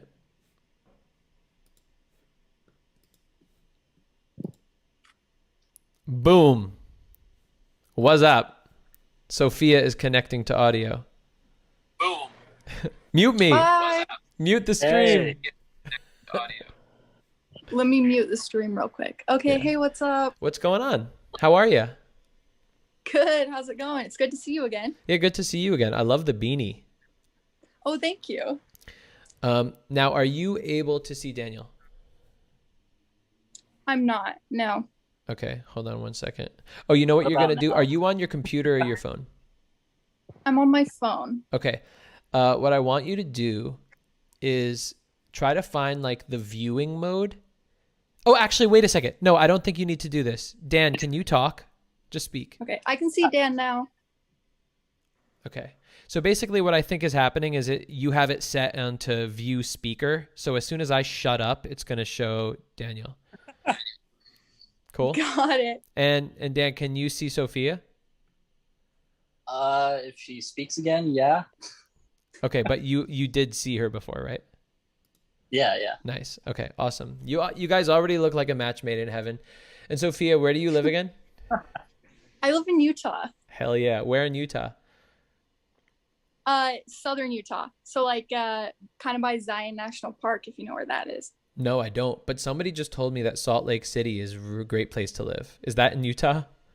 Nice. Yeah, I'm way close to Salt Lake. Hell yeah. So you are in the sweet spot. What my friend told me is like, you got to live right outside and then you have access to a city and then you have access to like, you know, outdoorsy stuff. Is that right? So true. Nice. So true. You're so right. All right. And Dan, where are you from? I'm from Houston, Texas. Nice, dude. So do you have an accent? Is that an accent you were withholding right there? I mean, I guess I don't know if I have one. All right. I hear a little twinge of it. I need more. Yeah. There we go. Okay. All right, guys. So, Sophia, you've been on this before. I have. I actually came on because I just wanted to ask a quick question. Sorry, I was assuming. Oh. I was assuming that you wanted to go on a date with Dan, and now he feels horrible. It's. Oh, I would love to go on a mock date with him. No, you've already ruined it. All right. No, what did you want to ask? I just don't want to take up Zoom time for everyone else. What did you want to ask? It was just a quick question about your textual healing course about the ghosting section. Yeah. That you talk about. Is that okay to talk about something that's in your course on here? Yeah, I don't even remember, so you're gonna have to jog my memory. Okay. So the part about ghosting is you say you're against that, you know, like humanize people, give people reasons why you're ghosting, don't just, you know, leave them high and dry, and I totally agree with that. But I guess my question is, at what point is it too early to, let me reword that.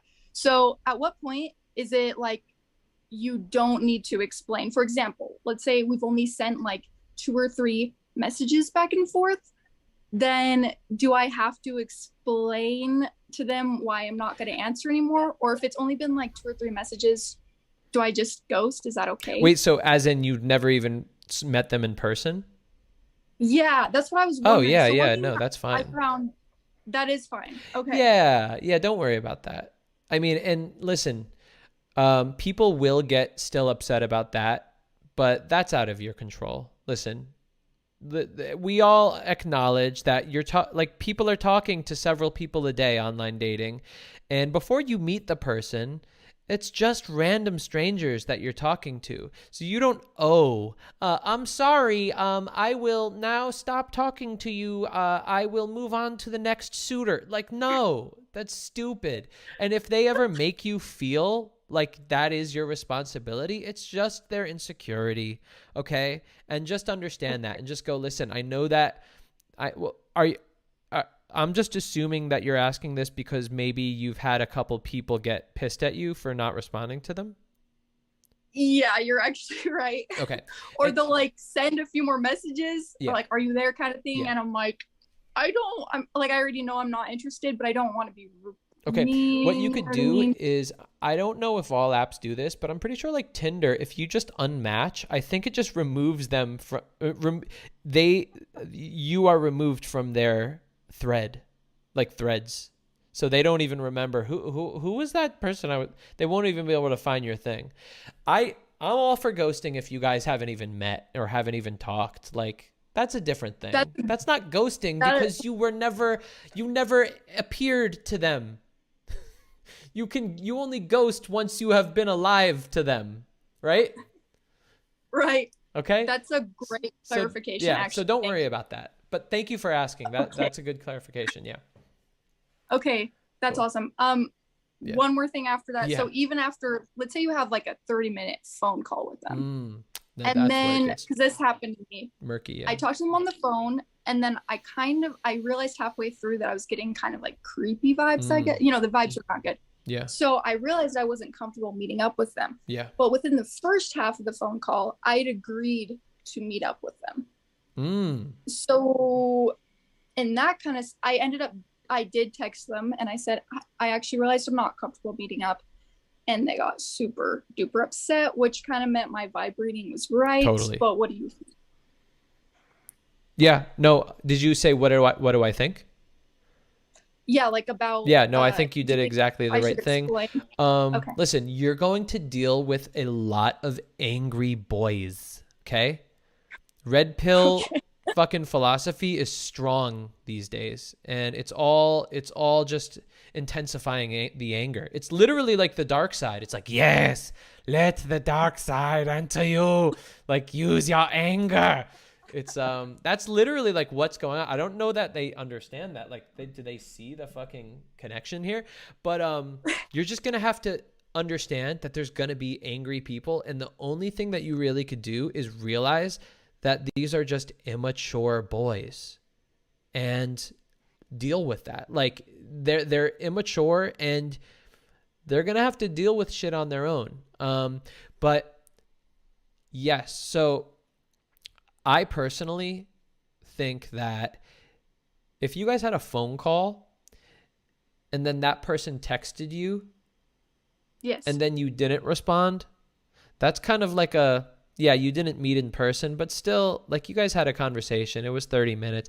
I would at least give them the respect to say, oh, I'm sorry, I wasn't feeling it. That's it. And moving on. Now, yeah, and then same thing with, like, this, especially that, like, he asked if you wanted to go on a date and then you said, yeah.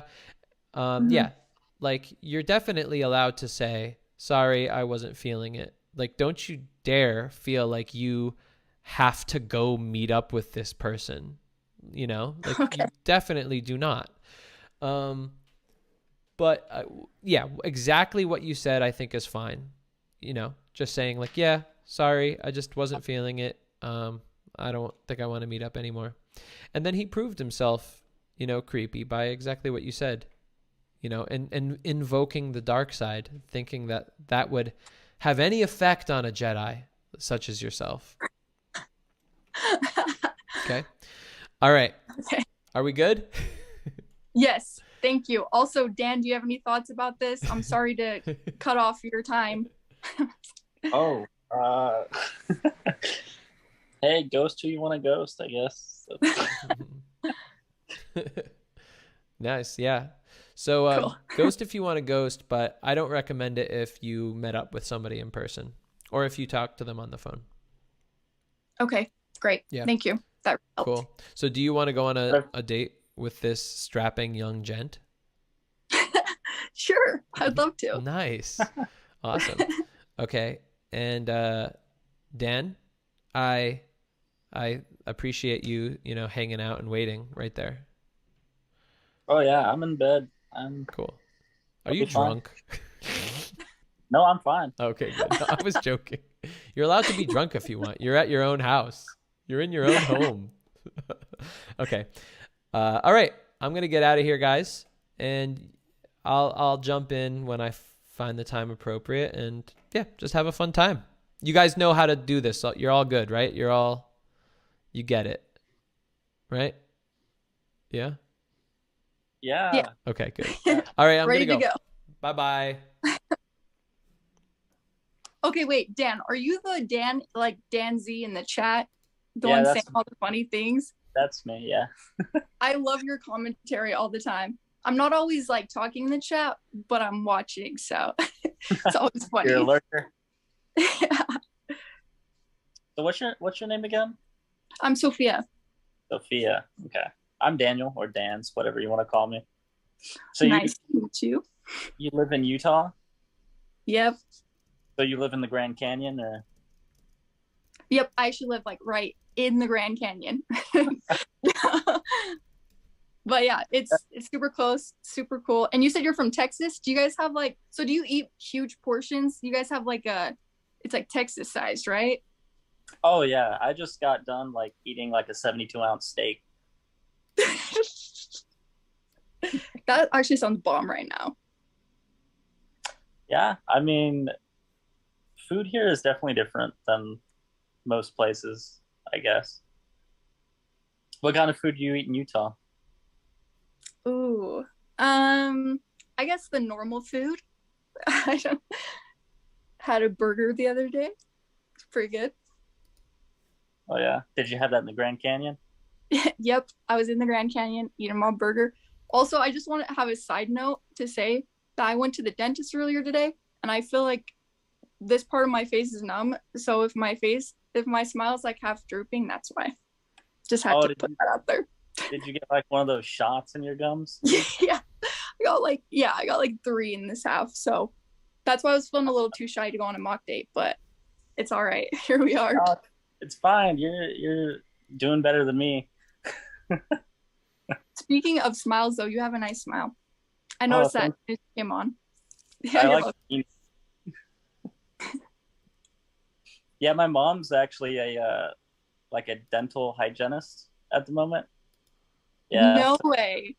So so you floss every day then, I'm guessing. No. Did your mom get after you? Sometimes. I hate flossing because I thought I wanted to be a doctor like when I went to college, and then I saw like blood, and I was like, yeah, I don't want to do that anymore. And every time I floss, I like bleed because I guess I don't do it enough, and it makes me feel a little queasy every time. I'm just trying to imagine that, like, you know that flossing more is going to stop it from bleeding, but you can't because of the blood every single time. Yeah, but why would I put myself through just more suffering to stop bleeding? You know, why would I just like, you know, not bleed to begin with, and then it's fine. True. So true. Also, this is random, but you have the glasses look. Are you into reading by any chance? Oh yeah, I am. I've actually been reading the Lightning Thief series. Oh, those were like the OG books back in the day. I used to love those. What book are you on? I'm on the second one. I like never read as a kid, but I've gotten into reading recently. So nice. Good for you. I'm huge on reading. Like it's what I love to do. So good on you. What's your favorite book? Oh, it's actually right by me. I'm gonna grab that. Anyone in the chat who's big on reading? Anna Burning, Shannon Hill. Good stuff. Well, what's that about? It's kind of like in the fantasy genre. Oh, okay. So it's like kind of like Harry Potter and stuff like that? Yeah, not so much like wizarding, more witchy, I guess you can say. But yeah, it's fun. Oh, so you're into like witchcraft and not yeah, actually I'm casting a spell on you right now. Can you feel it through the phone? A little bit.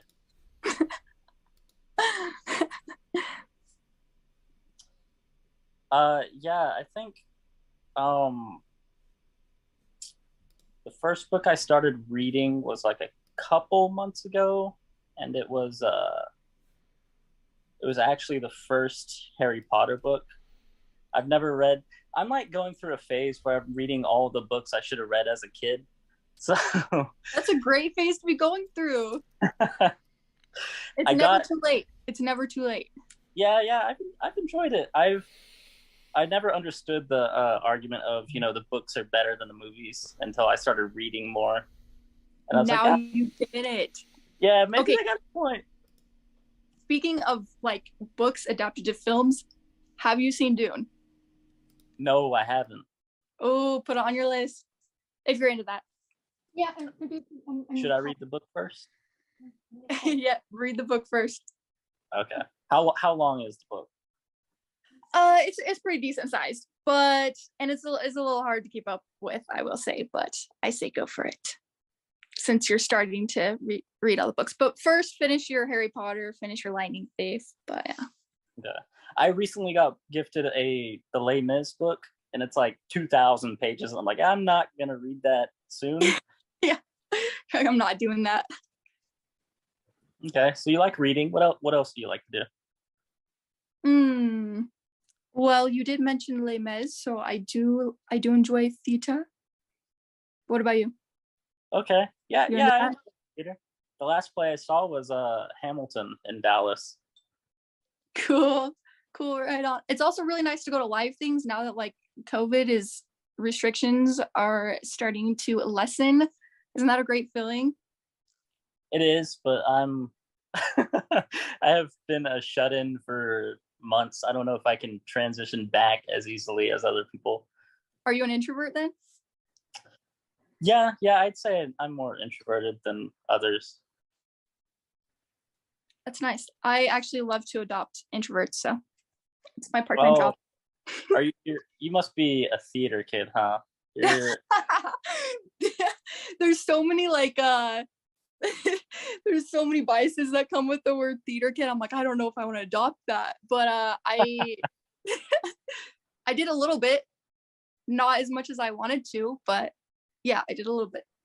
It was very fun. Have you ever been in a play? You've been in a play, right?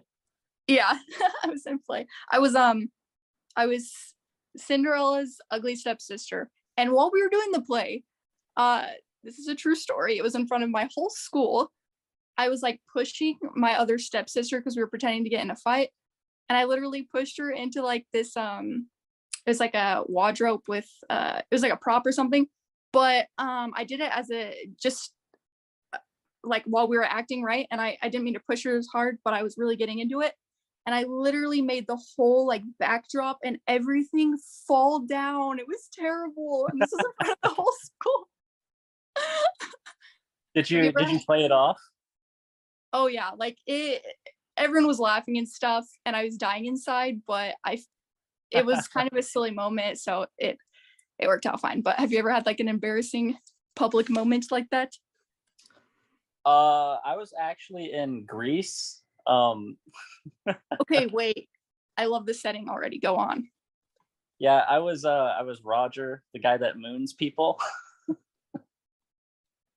And there's a scene in the play. Wait, I thought you meant Grease the place. You mean you were in a play? You were in Grease yes, the I was in Grease the musical. You're a theater kid. You're calling me one, but you're a theater kid.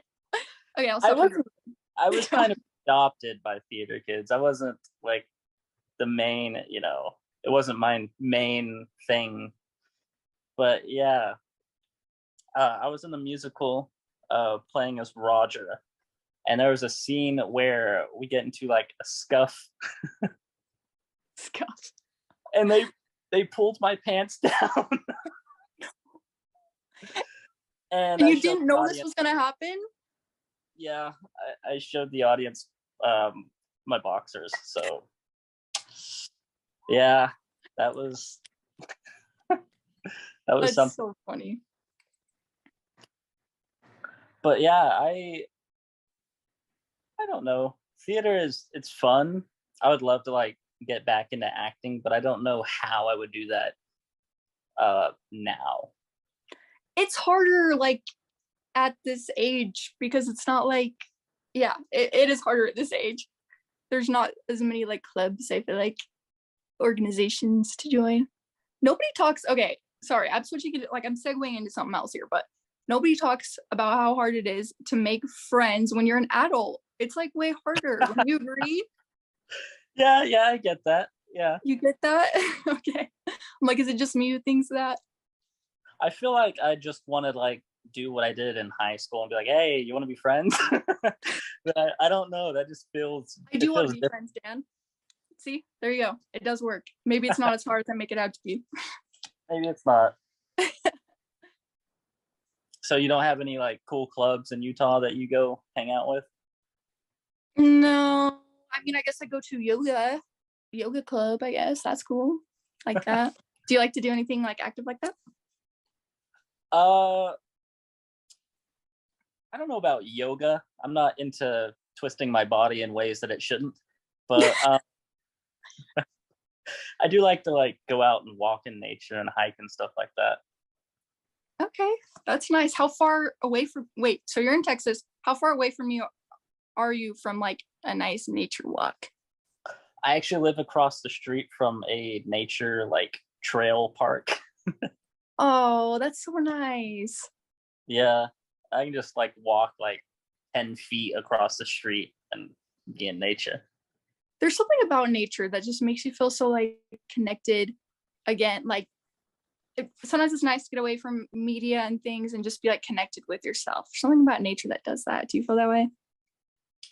Yeah, I had a bad like I kind of want to say that Anthony has saved me from my old self, because I used to be like a super overthinker and just like be in my head all the time. But after like listening to his audiobook, I've become more present, and so it's a little overwhelming to live in the real world. Okay, so his audiobook like literally changed things for me too. So thank you for sharing that. Like I was like struggling so bad with like anxiety and stuff. And then after his audiobook and learned about presence, I went down this whole entire thing where I started reading books on like meditation, presence, and it's significantly helped things for me. So I don't know if that's the same for you, but thank you, Anthony, basically. Yeah. Yeah, I used to this is embarrassing to say, but I used to subscribe to like the red pill ideology. Easy to do. A couple years back, because I don't know, I was just awful with women, and I still kind of am, I guess. But I was like, maybe this they have something going here. It's science, it's stuff like that. And then I realized that I wasn't getting any dates or anything like that. And I was like, maybe this isn't right. Maybe Anthony's right about this whole thing. Yeah. Like did you feel for him, what I noticed is he is a big advocate for like genuine connection, right? And humanizing the people you're dating and stuff. Yeah, and that's something that I can connect with you with, because like in that mindset, you are really focused on how you present yourself and what status you are and just how you present yourself. It's so stressful to think like that the whole time you're out. Oh yeah, it's not fun. All the fun is gone if you're thinking in your head like, maybe if I say this thing then that'll make them like me more, kind of thing. It's stressful. I can't do that. So are you an extrovert or an introvert? Okay, good question. When I like take the test, I get that E, but it says by 52%. So I'm almost split half and half. So I still have yet to take that test, so I don't know anything about it. Rebel.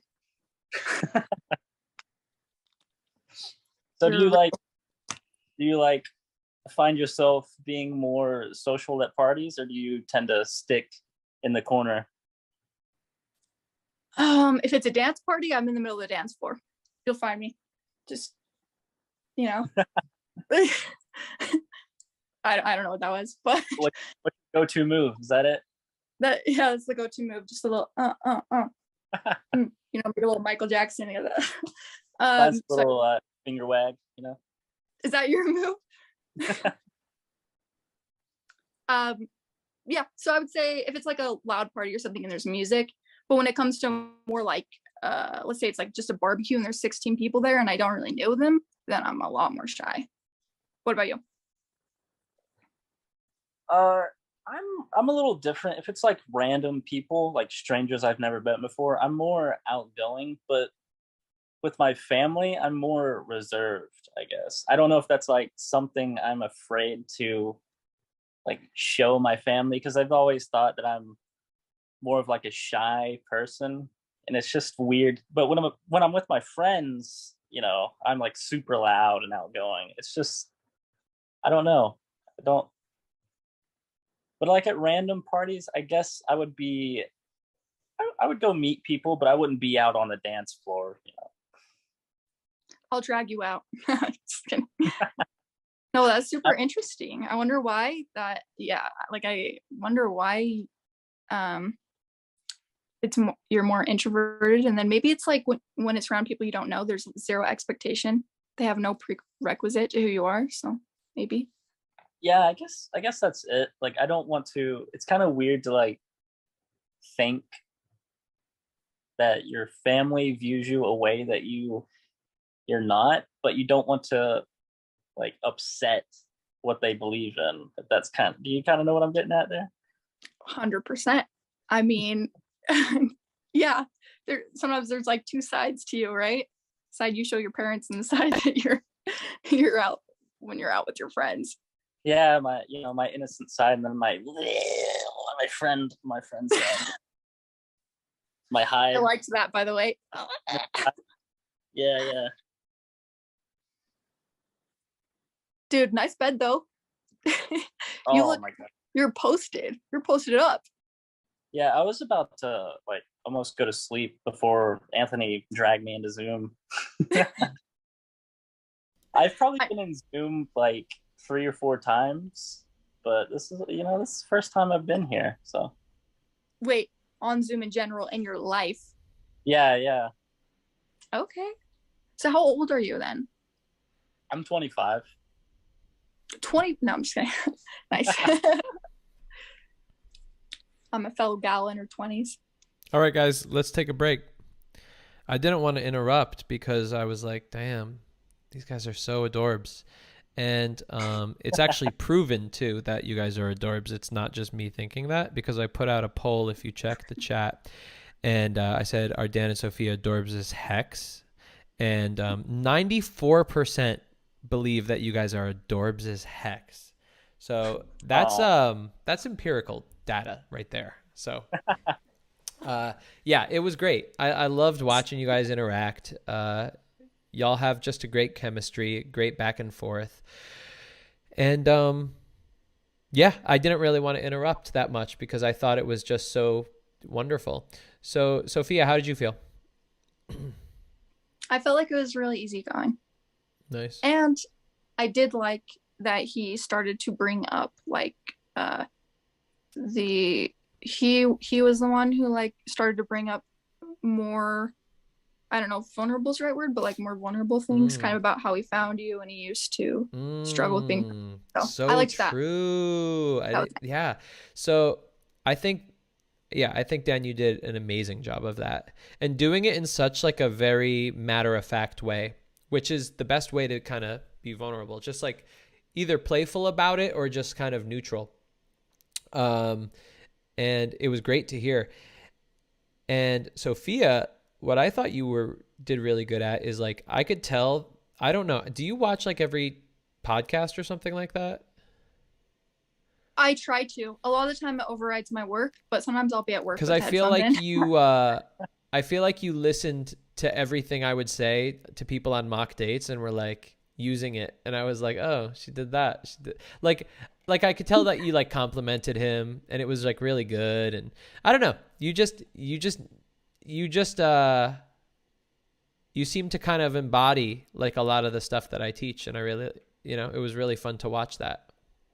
Thank you. I take your course, Textual Healing. Oh, yeah, I'll that's plug it true. again. Hell yeah, dude. If anybody out there hasn't gotten Textual Healing yet, do so. And I just lazily forgot to turn off the discount code for the Black Friday sale. So if anybody wants it for half price right now, you can go get it. You could go get it with a holiday 50 as the promo code. Boom, you get it for half price. Because I'm just too lazy to go on the website and turn off the coupon code. Anyway, so Anthony, I'm a little mad about that. What's up? Why? I bought it the day before it went like half price. What? Whoa, why did you do that? Why? Okay, well, first of all, hold on. Don't be mad at me. You literally bought something before Black Friday. Who buys anything before the day before Black Friday?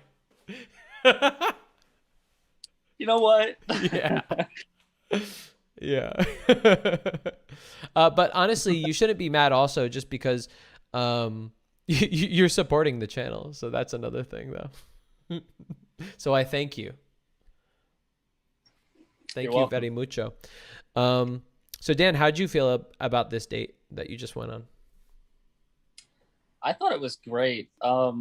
She has a certain like way of like making me feel comfortable that is not common. I would say. Yeah, I noticed that. Like you guys just had this. It just like was this obvious compatibility despite having different personalities, and that's the great thing about it is like I loved seeing this counterpoint to your vibes, but it was like they locked in, and that was really cool to see. Yeah. Oh, and let's just do, before we go, let's just do a little, the exercise that I always do is just, if you have already, you could do another, but give a compliment to each other. Dan is very laid back. And for someone who gets like super anxious and like starts talking fast and stuff, when there's someone who's laid back, then I feel like I can breathe. So that was really nice. And then I already said this, but I'll say it again because it's really cool. The vulnerability thing. He was like not afraid to go there, and he did it really seamlessly. Yes. And I was like, I'm jealous because I can't do that seamlessly. So yeah, it was pretty good. Okay, and Dan? I think she has like an awesome personality about her, and I think she has one of the best laughs that I've heard in a while. Nice. I'm gonna be blushing on here. And yeah. I love the beanie. Yeah. Just hiding my crazy hair. Thank you. Yeah, man, it was great watching you guys. Thank you for coming on. If you have any questions for me, let me know. Yeah, I'd be happy to have you guys come on again, do more mock dates. Yeah, that's it. Any questions for me? None for me. Oh, God. No, I don't have anything. All right. Cool, guys. Thank you so much. And I'm going to try to bring on Matthias, and hopefully Hodo could get it working out. So thanks, guys. Have a good night. I'll see you in the live chat. See you in the Reddit. Bye-bye. Bye-bye. Bye.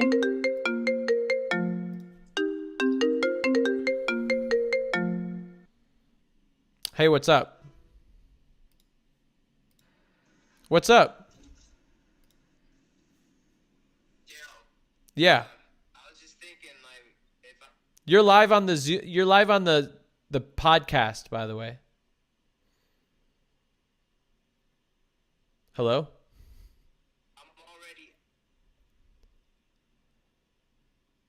Hello?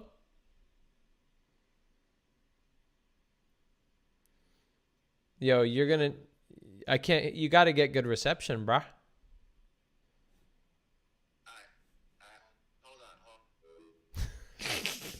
All right, we're going to bring on Matthias right now.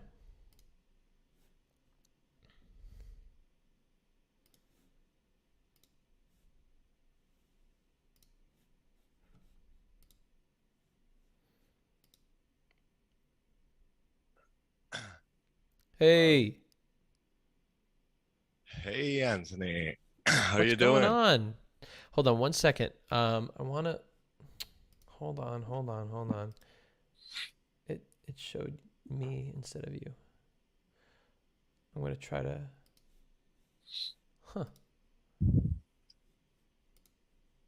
One second. There we go. Hey, how are you? I can't see you though. Yeah, no, sorry. I don't have a camera. Oh, you liar. You're just hiding yourself.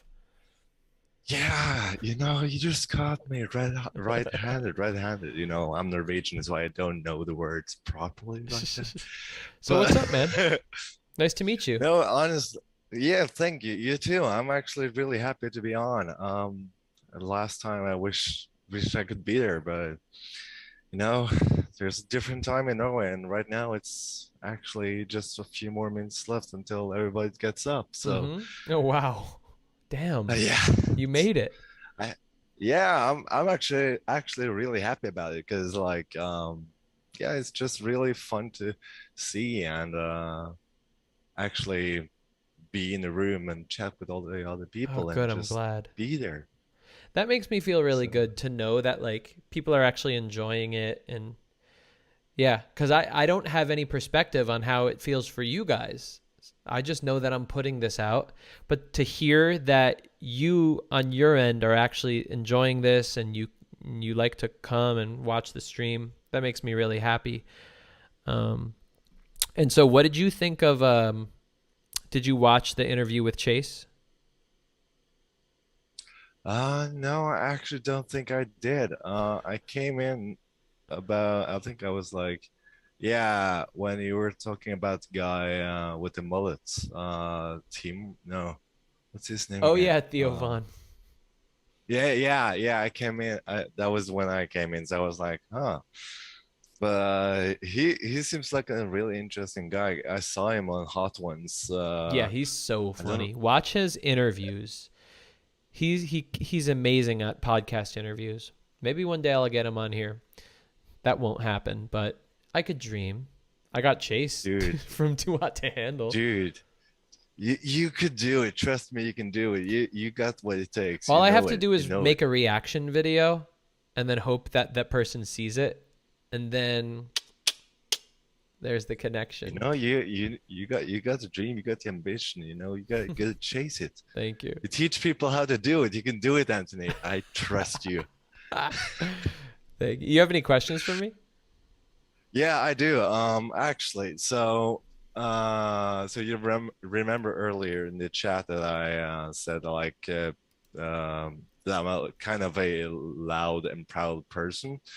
I find it very interesting, like how people and even even my friends, family, and random girls that I meet when I'm at the bars and stuff think I'm gay, which is actually very interesting because I would say like I'm very in touch with my own feelings. Like I'm not afraid to show it. And like I told I don't remember his name. I think it was I Love Aldous or something. Because like my cousin told me like, yeah, you seem so gay because you're so metrosexual or something. And I was like, okay, is that your whole reason for why you think I'm gay? Okay, cool. But at the same time, I find it kind of funny, like, or not funny, but I think it's what's the word? I kind of take it as a compliment as well, because I feel like, okay, people think that I'm gay. That must mean that I project some kind of a good energy or something. Yeah, I like that. I like that you take it as a compliment. Yeah, I do. But like recently, also, which is also the reason why I asked it in the chat is I'm getting kind of sick of it. Like, um, okay, let's put it in a scenario. Yeah. Let's say you get a question and you get the same question asked all like over and over and over again, like all the time, and you're eventually like, God damn, like I'm so sick of this question. Like, why can't people actually accept the fact that I'm straight, even though I Yeah. know I project the energy and Yeah. I seem loud and proud? Mm-hmm. So I mean, like so just for like basic information, like I'm 26-year-old. My birthday was on November 17th, and I'm a full-time single dad, if that makes any sense. Mm-hmm. And yeah, I live in a small town called Sandefjord, which is in a county called Vestfold. So it's a pretty small town. What Like country? everybody knows everyone. Norway. Ah, Norway. Okay, cool. So I'm like the clock. You know, there's a huge time gap or time difference between America and Yeah. Norway. But you got to understand, like, you're in a small town. They're more likely to have conservative values there. And so anything that doesn't fit their stereotype is going to be weird to them. That's just how it is. And that's okay.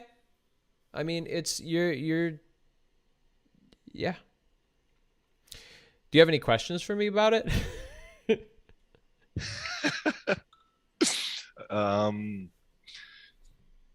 About what exactly? Like, if you could be a little bit more specific.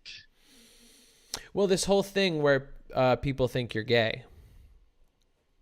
Yeah, I actually, my cousin actually told me that that takes so much good care of my looks, and I care about like, yeah, the way that I look, because, well, obviously, like I do the basic stuff like grooming, and I take care of myself, brush my teeth, and blah blah blah, and I like to go shopping, which I obviously didn't think was metrosexual or gay at all, because like everybody goes shopping every now and then, like even Anthony does. So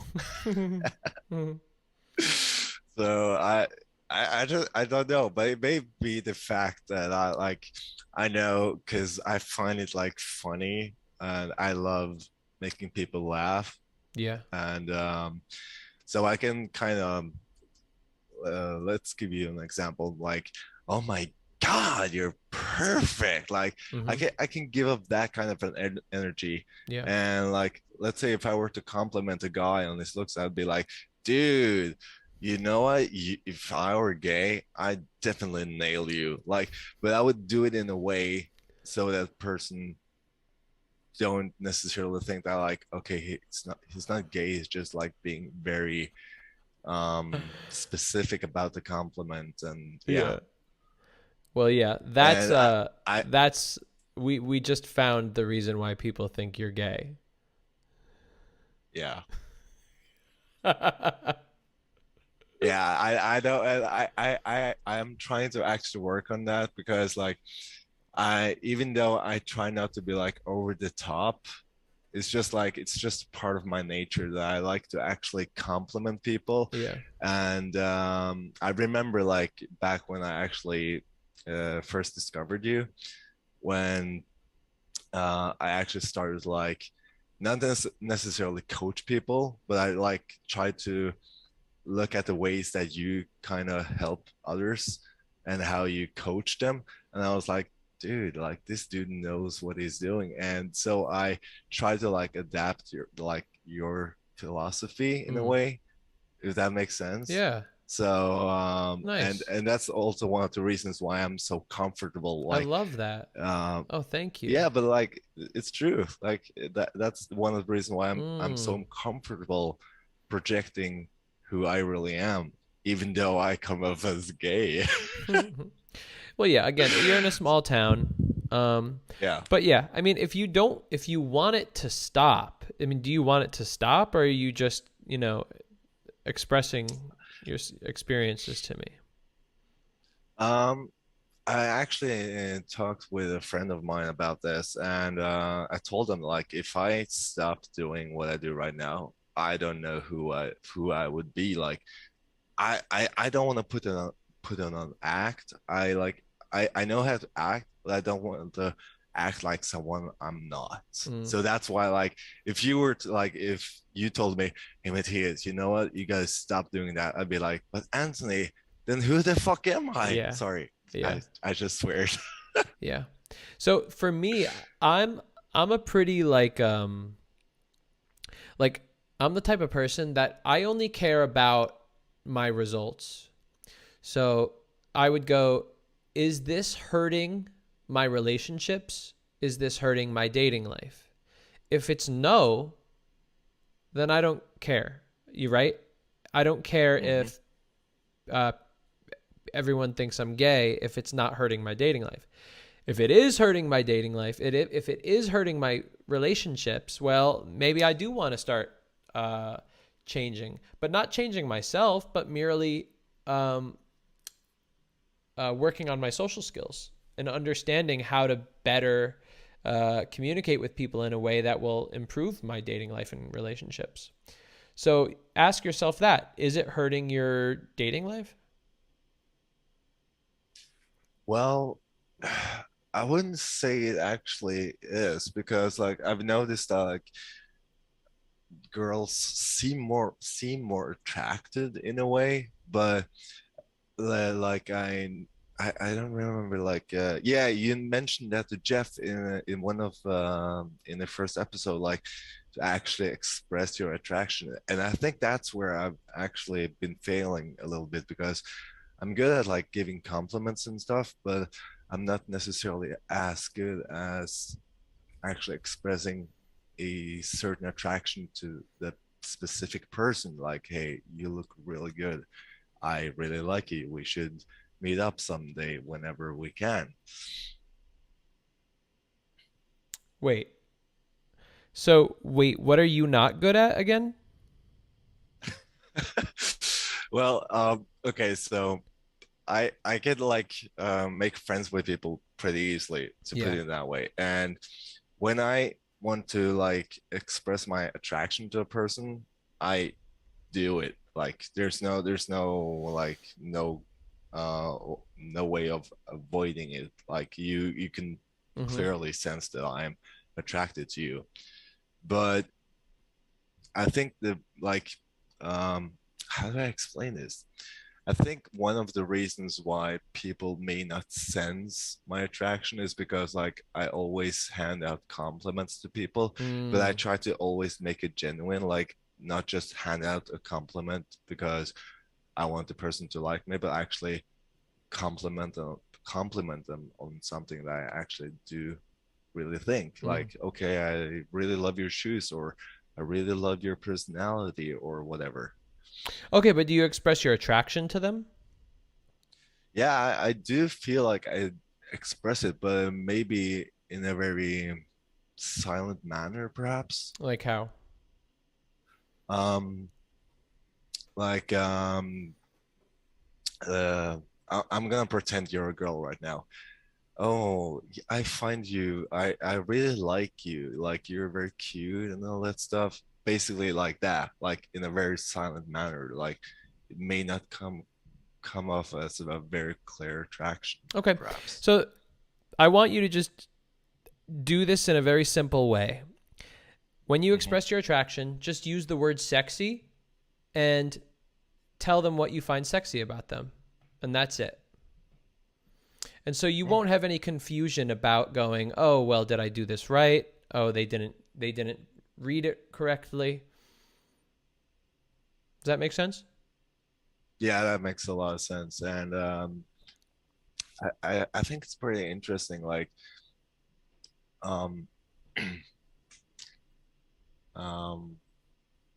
how it actually is pretty simple. Like you just said, like just express it, like just be there, say express your attraction, your sorry, your hair looks pretty sexy, like your whole vibe is sexy. Like I kind of Don't say don't say your hair is sexy. Say I find your hair sexy. I think your hair is really sexy. Your hair is really sexy to me. Yeah, that makes a lot of sense. Yeah. Because if you just say, oh, your hair is sexy, it comes off more as a objective compliment rather than something that's personal to you. Yeah, and I remember one of your episodes. I think that was on the Vedas podcast where you actually said something like something that actually means something to the person. Like it doesn't just satisfy your need to compliment them on to achieve something, like to just get them in bed or something. And that's something I rarely ever do, because I don't like, it just doesn't feel genuine. You can just feel it when it doesn't actually feel real, like a actual compliment. Yeah. So make sure that you're more specific and make sure that it's always connecting to how you feel. Also, if you're having problems with expressing your attraction, I mean, you could literally, are you talking about like if you're on a date or something? No. It's generally like if I am attracted to a person, like I will try to like express it in a way, but I might be like not necessarily shy or scared. It's just like I try to not come off as creepy, because like, you know, these days, like you can barely say anything without coming off as creepy, at least in my experience, which has made it slightly difficult, because it's like, okay, do I come off as creepy if I say this or do this? Like that's actually honestly the only problem that I experience. Is I wouldn't like, worry about, because I wouldn't worry about that. Okay. Creepy is when on the inside you have bad intentions. Bad, in other words, where you don't view this person as a human. You just want to use them for your power or for just, you know, physical pleasure outside of intimacy.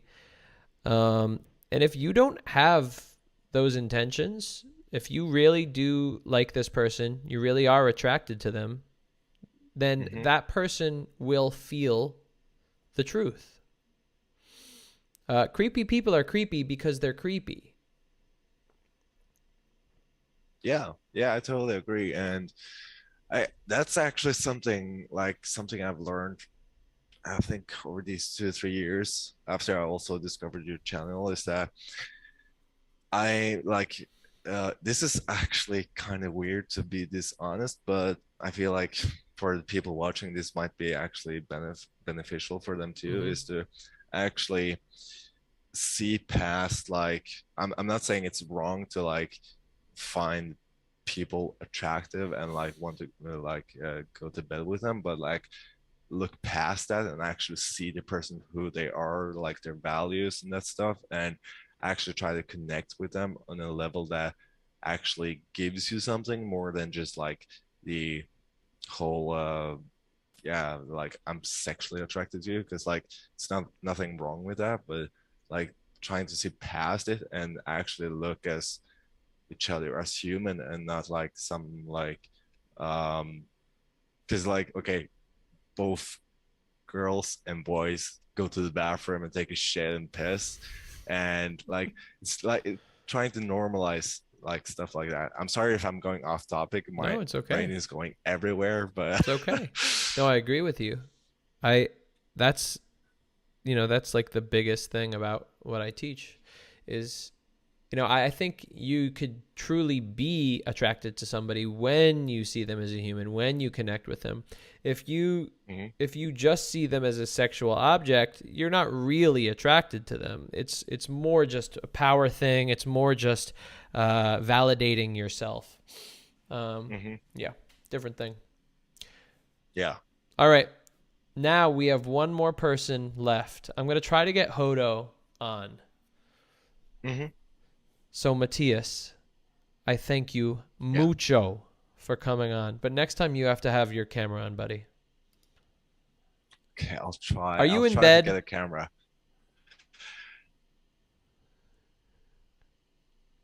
Matthias? Oh, you know what? Sometimes I do believe I'm in bed, but right now I'm not. Really? And what time is it over there? You know what? Right now it's 6 a.m. if I'm correct. Yeah. So did you stay up all night just to come on the stream? Yeah. Yes, I actually dude. did. That's dedication. Yeah, but like I told you, like I really do enjoy your content, and I've actually learned a lot thanks to you. So thank you so much. I appreciate that. It makes me feel so good to hear this. Yeah, but you know what? I don't want to take up all those time, and I really appreciate you for answering my questions. Cool. And you're fucking awesome, Anthony. And please do get Theo on your channel one day. I got faith in you. Go tweet him. Tell him to come on my tiny little podcast. Oh no, I don't have Twitter. All right, we'll figure out a way. I can't contact him. I'm a nobody. He doesn't know who I am. He just had a Netflix He doesn't know who I am. This is a man of high value. I'm a man of low value, sir. Okay. Oh God, the self-deprecating humor. Please. Oh God, yeah. All right. You have a good night, Matthias. Yeah, thank you, Anthony. And again, thank you so much for your time. Of course, of course. Bye-bye. Bye. All right, let's try Hodo one more time. If she has problems, she's out of here. Hodo.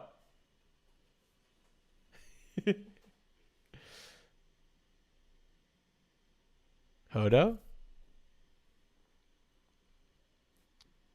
Hold on. We're connecting you. Can't hear you. You're muted, so I'm going to unmute you by asking you to unmute. Okay, can you hear me? Hey, now can you hear me? That's the real question. Can you disable? Can I enable what? Okay. Can you hear me? Oh, yeah, I can hear you. Can you hear me? I can hear you. How are you doing? I'm doing good. Yay, we did it. You're here. Hodo? Hi. Is this thing happening again? No, we're all good. Can you? I just want to make sure you could hear me. Yeah, I can hear you. Okay, so what's up? How are you? I'm trying to turn on captions, but it's not working. Okay. Let's try. Let's try to do this together. Okay. Okay, what should I do? Do I have to do anything else?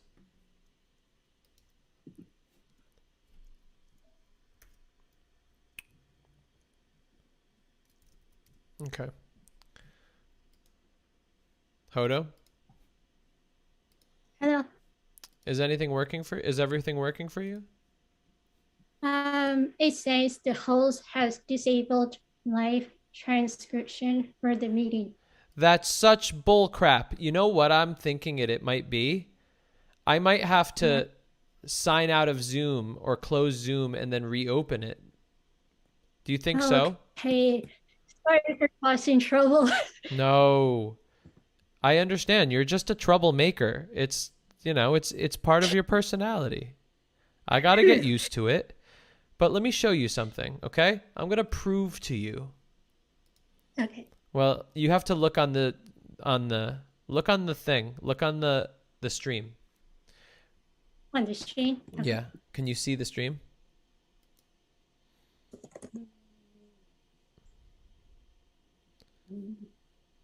Are you on the stream?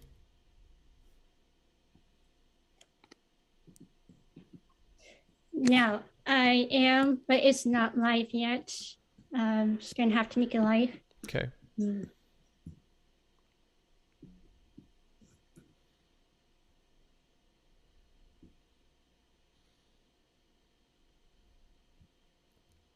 Do you see it? Not yet. I don't know why, but it's not live for some reason. Okay, hold on. Watch this. Watch this.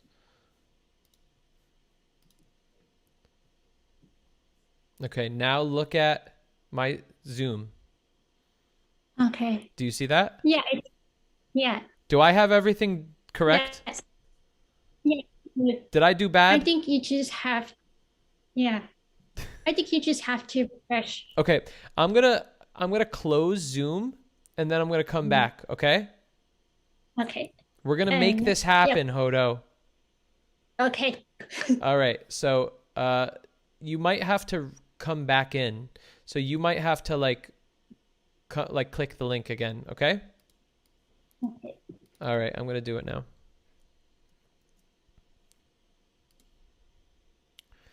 All right. I swear to you, if someone wants to come on the Betas podcast, I will make it happen. Hold on. Hold on 1 second, guys. Okay, I just had to let my friend in. Hold on, I gotta unlock the door for him. Oh, it's like Jerry Seinfeld when he unlocks the door for George. Hold on.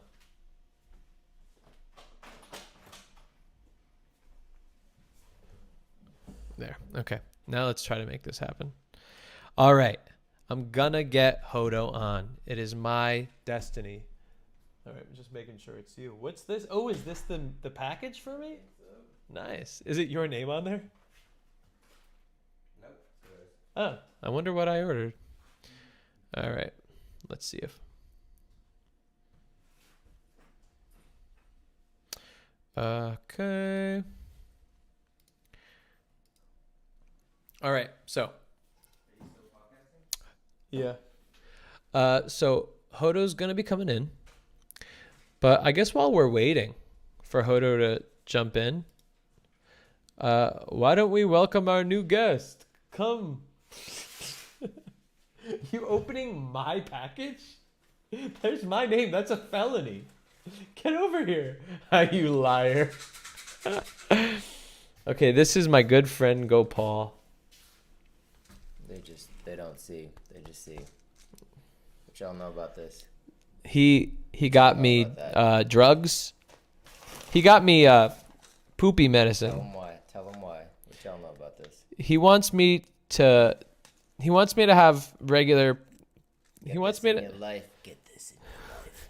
He wants me to have regular poops, so I could wake up, poop, and then go for a run immediately, which is my dream. I don't want to run while I have to go. Oh, Hoda's in here. I'm talking about poop. What the fuck am I doing? All right, let's see if this works. Okay. Hodo? Speak to me. Can you hear me? I could hear you. Can you hear me? Yeah. Oh, wait, look. Hodo requests that live transcription be enabled for this meeting. Enable. Yay. We did it. Oh, now I'm happy. Yay. See? I told you. I was determined. That's great. So what's up? How are you? I'm doing good. I'm sorry for making so much mess early on. I So told you, chaotic. you're just a troublemaker. I have to get used to it. Okay, so I was born deaf, so I'm just gonna put that out there. Originally, I only did sign language. I could not speak or hear anything like that. But then technology happened, So I have cochlear implant. You can see here. I don't know if you can see it. Cool. Yeah. So yeah, I had to go through surgery, and I have an implant inside my head. They had to cut my whole head open. Whoa. Yeah, when I was 4. Yeah, I was in deaf preschool, and then I had to go to hearing school, do speech therapy, speaking and hearing. So no one believes me when I tell them I'm complete deaf without this thing. No one believes me. So yeah, that's my story. Wow. Please slide forward. And so well, I'm glad to be able to have live transcription on here for you. Thank you. And so you found me through a Katie, is that correct? And Katie was in Eric Wen's Discord, and you're in Eric Wen's Discord? Whoa. Yes. The magic. And so how did you find Eric Wen? He's my boy. Talk to him every day. Okay. So it was June when I discovered his Discord. Before that, I was trying to understand more about myself, and I was really into Enneagram, but I felt like it's not enough information. Then my sister told me about MBTI, and she showed me Eric Ren's video, and I just like fell in love with it. The whole framework, everything, and the way Eric Ren explains the framework, it just makes sense. And I'm just like, oh my gosh, like it's like good way of getting self-knowledge and some sort of awareness about who you are. So then Eric Ren, one of his videos, he talked about his Discord. So I went to Discord, and I met a bunch of amazing people in there, and they taught me so much about MBTI.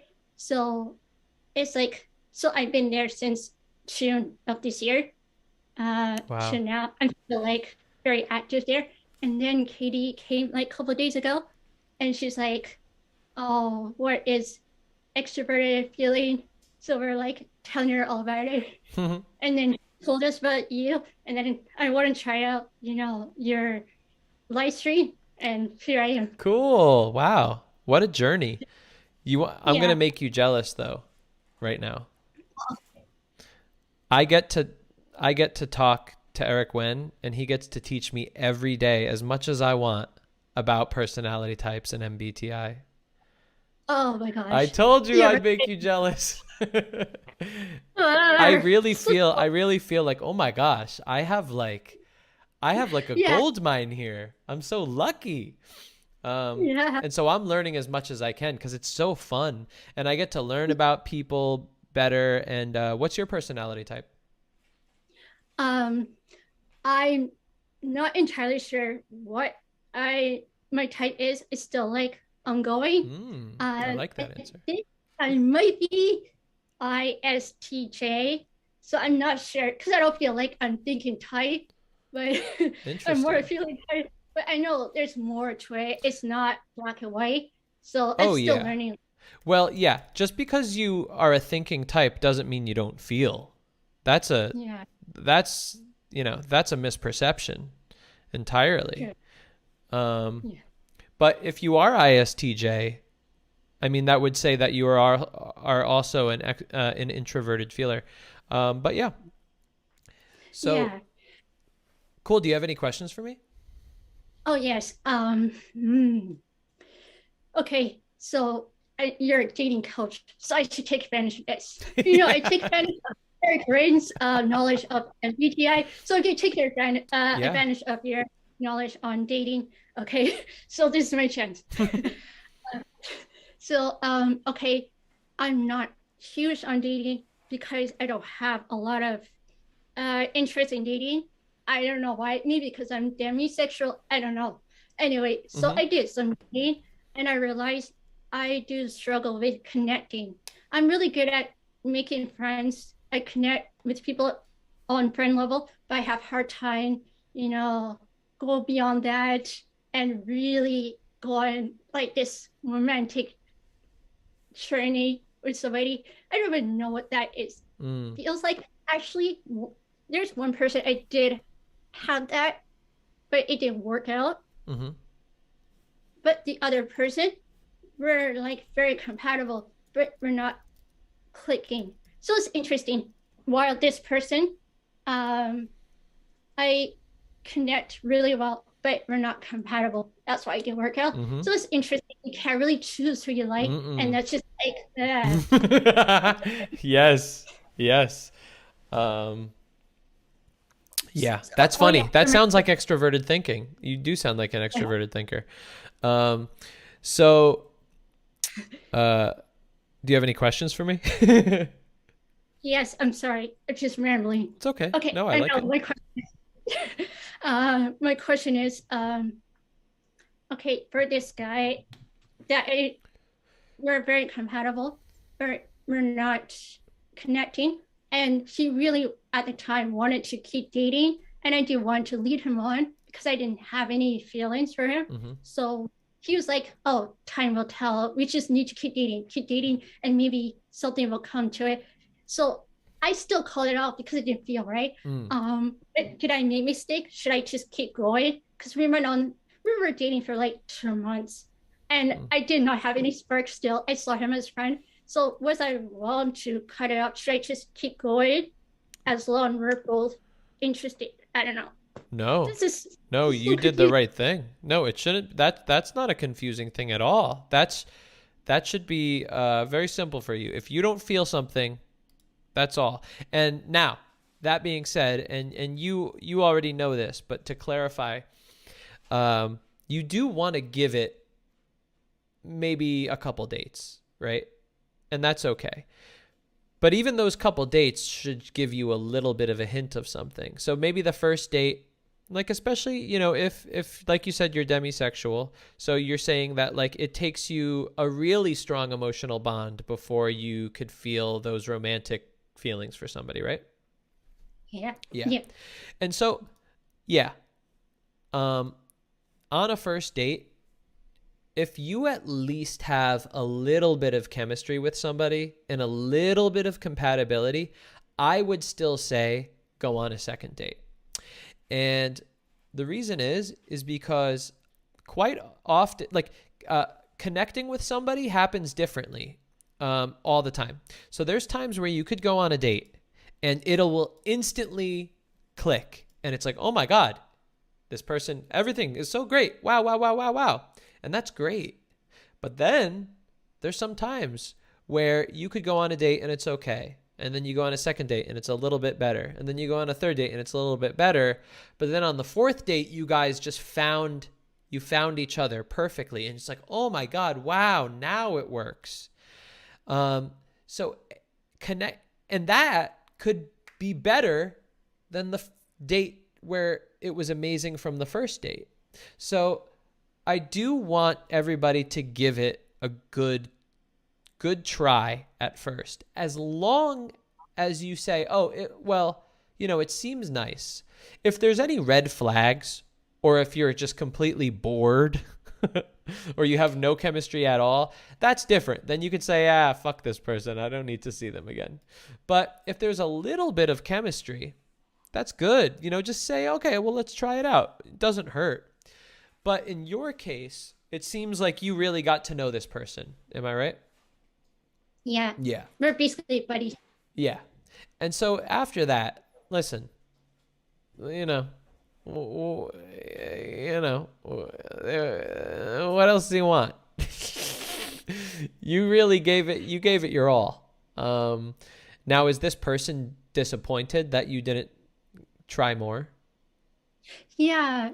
I think, okay, I feel bad for saying this, but I think this person might be dealing with some sort of codependency issues because they went for a long-term relationship, and then he got cheated on, and then he didn't take long break enough to heal. I mean, I don't know if a couple months is enough.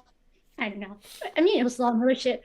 Yeah. And then he then redated, and then he didn't think having feelings important. He didn't really have last relationship, and he didn't have this one. He just wanted to be in a relationship for sake of being in a relationship. It's like, Yes. he's like, we're so compatible.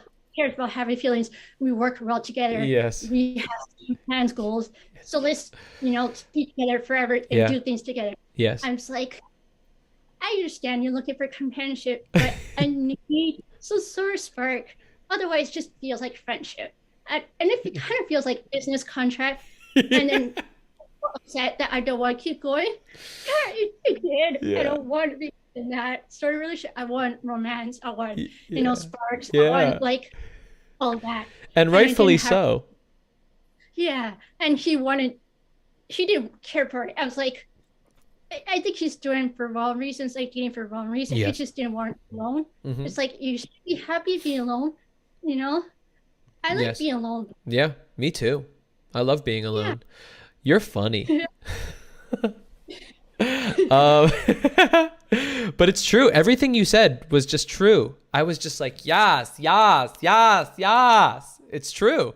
And a lot of people are like that, but I really do think that people are taught to be like that. I truly don't think that humans were born to wake up and go, I need one person for the rest of my life or I'm not happy. I don't think that's the way the world was made. I just don't think so. There's a ton of people in the world. It's important for us to have relationships, but I don't think this like cradle the baby cradle me mama for the rest of my life relationship needs to happen. I don't think that's some innate thing we have. I think that's taught to us through culture. And I think humans are prone to addiction easily. And if we could find an addiction we could cling on to, boy, are we going to cling on to it. And so if we are taught that we should be addicted to love, then boy, are we going to be addicted to love. Because the feeling of wanting something, the desire, a feeling of desire is very strong. And if we focus on it and if we obsess over the feeling of desire, we'll become addicts to it, the idea of somebody loving us. But I really do feel it's something that's taught to us. And I feel like so many people, most people are victims to this addiction. That is completely unnecessary in their lives and is like really just debilitating everybody. And I think it's a hard rehabilitation to come off of this addiction for love and need for being loved, because once we've held on to it so tightly, it's hard to go, wait a second. I've been spending my whole life needing this, and you're telling me now I don't need it? I don't get it. Me no understandy. It makes no sense. This is what I have lived for. The books, the movies, the TV, the music. It all told me that this is what I should have and need in order to be happy. And if I don't, I shouldn't be happy. And now you are telling me that this was just bullshit. It was just made to sell albums. I don't know if I could get around that, man. I don't know if I could accept that. And so, most people are dealing with that. You are fortunate. You don't have that, do you? No, I think with territory of being, excuse me. Yeah. It comes with territory of being demisexual. It kind of blind to that bullshit. Am I allowed to say that? Yes. Okay. Yeah. Sorry if I did. Yeah. Since I'm demisexual, you're kind of blind to that message. It doesn't really, click with you. You genuinely want to connect with somebody without, being codependent. I have no desire to being codependent. Yeah. I'm okay with being alone. If there's a person, I'm like, great. If there isn't, also great.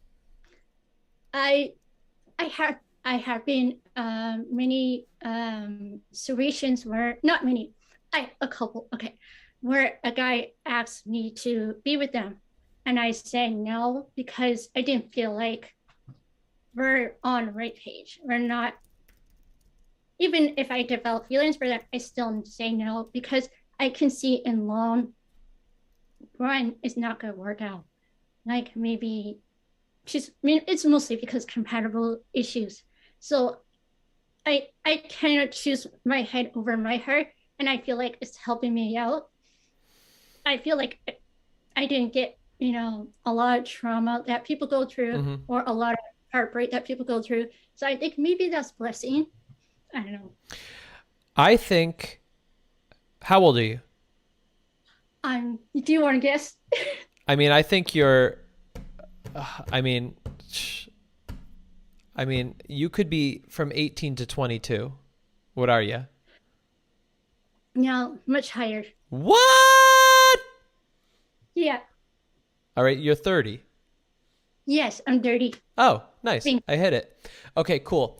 So, have you dated a lot in your life? I did it like maybe once or twice per year, except last year. Wait, no, I did it last year. Not this year. I didn't date at all this year. I did try, but I don't know. COVID made me feel like.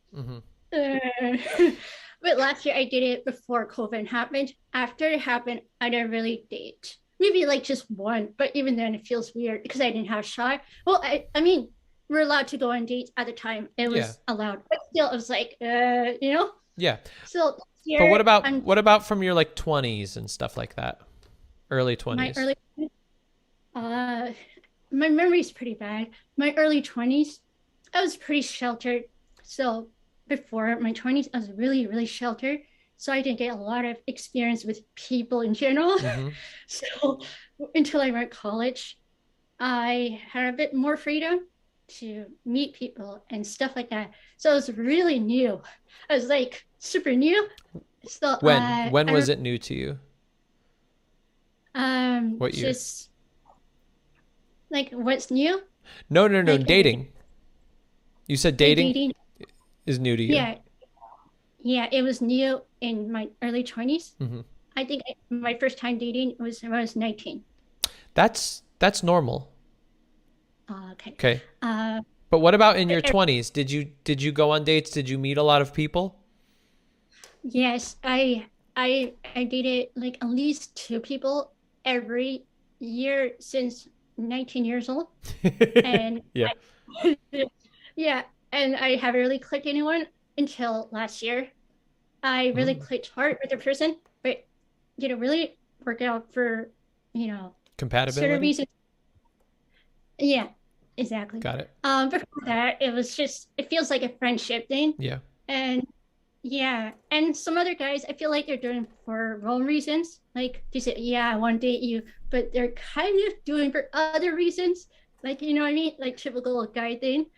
So I'm just like, I kind of see right through you. It's not gonna work. Yeah. Yeah. Okay. So interesting. And now, how often are you going on dates? Like, how many dates have you been on in the past several months? Last year I went on 3. I went on dates with 3 different guys last year, and year before that, 2019, no one. I had a major crush on one guy, but he's taken. So it's like Jenner. 2 years ago, I went on date with a guy I used to know from my early 20s. It didn't really work out either, but we're okay with each other after that. So we're kind of like on and off, but nothing really came out of it. I don't really have really strong dating life, to be honest with you. But yeah. So, wait, what was your question? My question? Yeah. okay, moving forward, I'm back on Tinder for first time in a long time. Congrats. Yay. So I'm not sure where to start because I feel like I'm dating a similar type of guy and we never really click. So I'm trying to get on my bubble a little bit more and maybe take risks. I don't know where to start. Like, what should I do? Like, because normally I would swipe on someone who has similar interests as me. And it hurts me is that tiny bubble of meeting similar type people. I want to like get out of it and meet maybe different type people who may not share similar interests as me. So I don't know where to start. Where do you live? Sorry about that. Sorry. Yeah, that's okay. You're allowed to interrupt me. I won't get offended. From dating coach. Yeah. It's okay. It's okay. Where do you live? I live in Canada. Are you in the middle of nowhere? Kind of, yeah. I'm in a small town. Do you want to leave? Yes. I mean, go to Montreal. Yes. Go there. I mean, listen, cities are great because there's millions of people there and there's so many different kinds of people. And you just have so much more opportunities to find people that match your interests. I know, like when I lived in New Jersey, I did feel like an outcast. And when I moved to New York, and I moved at 25, I forget, 25 or 26, to New York City. And then I felt like I fit in because I found my tribe. You know, I found the types of people that I wanted to meet. I wasn't going to find that. Now, that doesn't mean I want everybody to move to cities or anything like that. Many people are very happy where they live, and that's good. But there are some people that I do believe they have like a burning desire to see more and be around more people, and maybe they aren't connecting with the people where they live. Well, go to a city. There's a nearby city everywhere. Smaller cities even. And that will give you such a better opportunity to find like-minded communities and explore. And so you said, oh, I want to find people that don't share my interests. That's good too. Because guess what? There's probably many interests that you don't even know you have yet. You know, you're only 30. I know that like when I was 21, I was like, ooh, 30's old. But now I'm 37 and I'm like 30's young. You know, like you still have so much time to like I only learned guitar like 3 years ago and I've been a musician all my life. You know, like that was when I was 34. That's crazy. Like you have so much time to find new interests and find new communities and find places that you've never been to before. And you're single, you don't have any kids, you look 10 years younger than you are. You got it good. You're all set. You're ready to go. Pack them bags. Okay, you got me. I'm done. Honestly, what you're saying, it really resonates with me because, like, I've been wanting to go to Montreal, and I'm not kidding. As soon as I got there, I was there for 3 days in September. I was like in love with the city. Like, I'm not kidding. I clicked with people there, and it was a beautiful city. It's artsy. It's just me, right? Yeah. And where I'm from, it's very conservative. It's where politicians live. It's very small and it's kind of clinky. It's hard to click with people. And on dating apps, everyone, I already saw them. It's small. Like, I've seen them all. It's like, oh yeah, I saw you before. Maybe I'll try again. Yeah. I swear, like this city forced the shit out of me. When I go to Montreal, I feel like tiny, small town. I'm like, this city's huge. I'm like, it's crazy. Yeah. Honestly, you said it's so true. Like, I made friends immediately there. I was like there for 3 days. I think you're right. I'm gonna pack my face and go there, but I have to find a job there first place. And not only that, I can't really speak French, so wait, you have to speak French. Oh, wait. Do they speak French as their first language there? Yeah, but they speak English too. So Okay. I think you'll be fine about that. I think that'll be okay. yeah, I can learn French. I mean, I have some knowledge, not really, but I could try. I mean, I learned a bit Japanese. I can do French. Wow. Okay. Wow. I know sign language too. So why not learn another language? You're funny. I love how my dating advice is move. Yeah, actually, it's the best advice. Like, I'm feeling bored here, so I need you to tell me this. Thank you. This is why you're the best dating coach. I mean, I can see why Eric Ren goes to you. I get it. Did you watch the first date episode with Eric and me? Yeah, it was so cute. Yeah, it was really cute. That was adorable. Yeah. Yeah. But I mean, it sounds like such simple advice, but sometimes the most simple advice is the right advice. And sometimes it really does take saying, I gotta leave. And that's okay. I mean, it works for me. And even coming to LA after New York, I even felt more at home. You know, like when I went to New York, I was like, oh yeah, this is good. But then when I went to LA, I was like, ooh, I feel like this is where I should have lived all my life. And that's a really good feeling. Especially like growing up in New Jersey. Like obviously I like New Jersey and New Jersey's great and everything.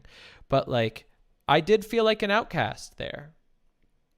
And it's just like you were talking about the marvel of technology. I mean, the marvel of saying I could just literally get on a plane and live somewhere else, and I just have to find a job. And often, you know, a lot of people, their jobs are on their computer, and so like you could live anywhere sometimes and have a job. So yeah, that's the only thing you got to do is now figure out how to, you know, work there. Yeah. Yeah, I feel outcast in Ottawa. I mean, yeah, you know my city now. Yeah, it's okay. Yeah. Yeah, because I was reading online, it said don't talk about your city because you get talks. I was trying to follow that phrase. Yeah. I mean, it's still a big city, so. Yeah, it's still a big city. Yeah. Yeah. Yeah, I feel outcast here. I don't feel like I ever really truly fit in here. I kind of stand out like a store thumb. Yeah. Yeah, I'm very like, I don't know. I feel like I'm very expressive person, and this city it's all about being, you know, restrained. Yeah. You know, and it's poker face. And it's funny because Matthias was just on Zoom before you, and he was talking about how like he lives in a small place, and you know everyone thinks he's gay there. That being said, he, you know, does tell men that if he was gay, he would want to have sex with them. But that's besides the point. When I lived in New Jersey, there's people that asked me if I was gay too. And that was like really confused. I was like, why? Makes no sense. But then as soon as I moved to New York, nobody asked me that. But it's just like, there's just, it's not that I even give a shit about being asked that, but I think it is a symbol of just a difference of personalities. And yeah, that's all I have to say about that. Yeah, it sounds like you have toxic masculinity where they don't like see men expressing in different ways from what men should act like. So I can see what you guys going through. I usually click with people who are a little bit offbeat or quirky or just different. Like I have friends, people who are being bullied, have been called gay when they're not, and things like that. I really click with them because they're authentic. They're true to themselves. They just want to be themselves and not fit in the, you know, like tight box that it should be. And I feel the same way. Like, I mean, I don't stand out like they do. But when people get to know me, I've been judged a lot for many different reasons. Like, people didn't like that I'm not following social norms, that I'm open to different people and things like that. Let's say I make friends, people who are kind of outcasts. People would like judge me. It's like, why are you talking to them? And it's like, because they're great. Yeah. They're awesome, of course.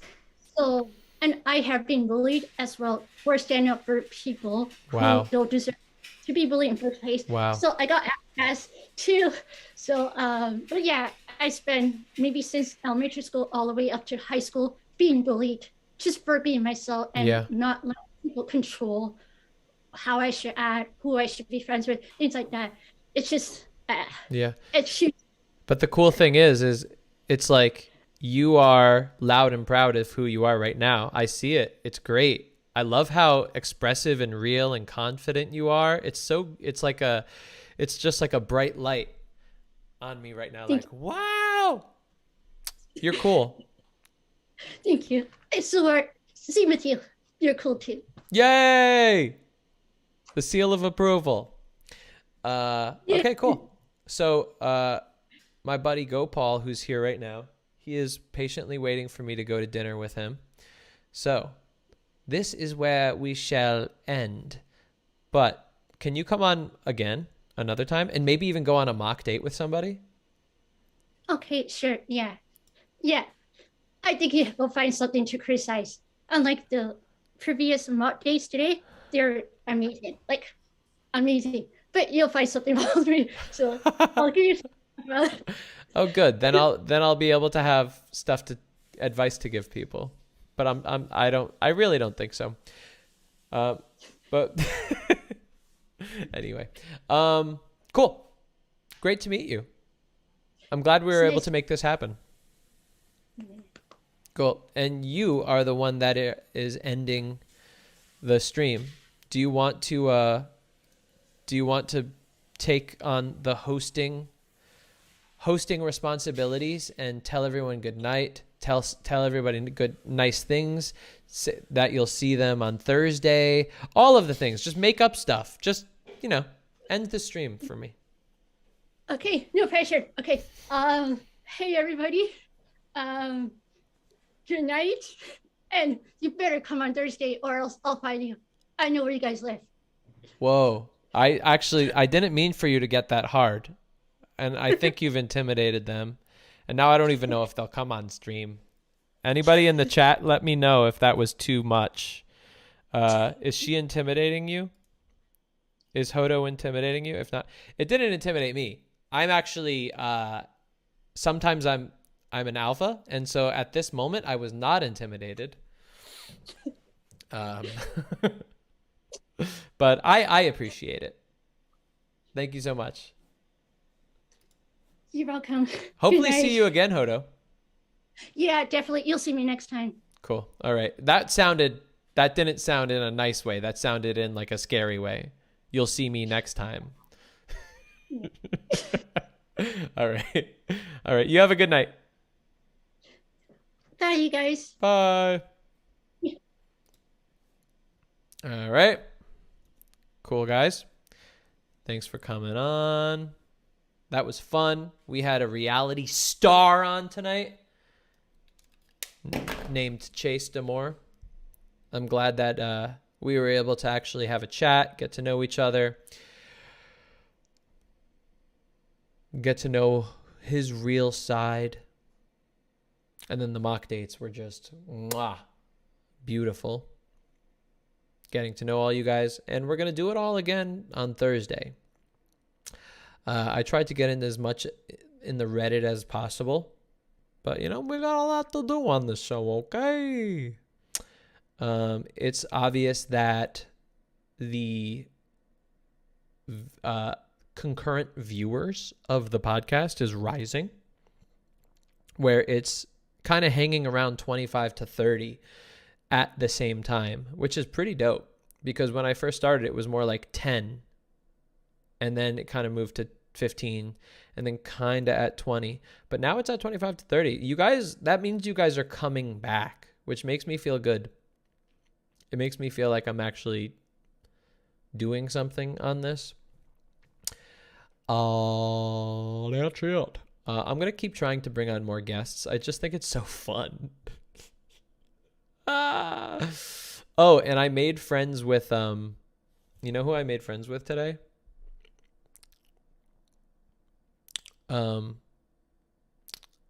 My new friend, Aaron Burris. Does anybody know Aaron Burris? I reacted to him and his girlfriend, Veronica Merrill. And then we ended up getting in the DMs. And so maybe I'll have him on sometime soon. I'm going to see. We'll see. I'm just trying to see if as many people as I can get on because it's fun. I love just talking to you guys. I love talking to people that I react to. It's kind of like weird. It's like a not a culture shock. What is it? It's not star shock. I don't know. It's weird, but it's fun. Yeah. I really want to applaud everyone with seal claps. Oh, wait a second. Hold on. Let's get real seal claps going. Hold on 1 second. Watch this. Hold on, guys. There is a place. Hold on.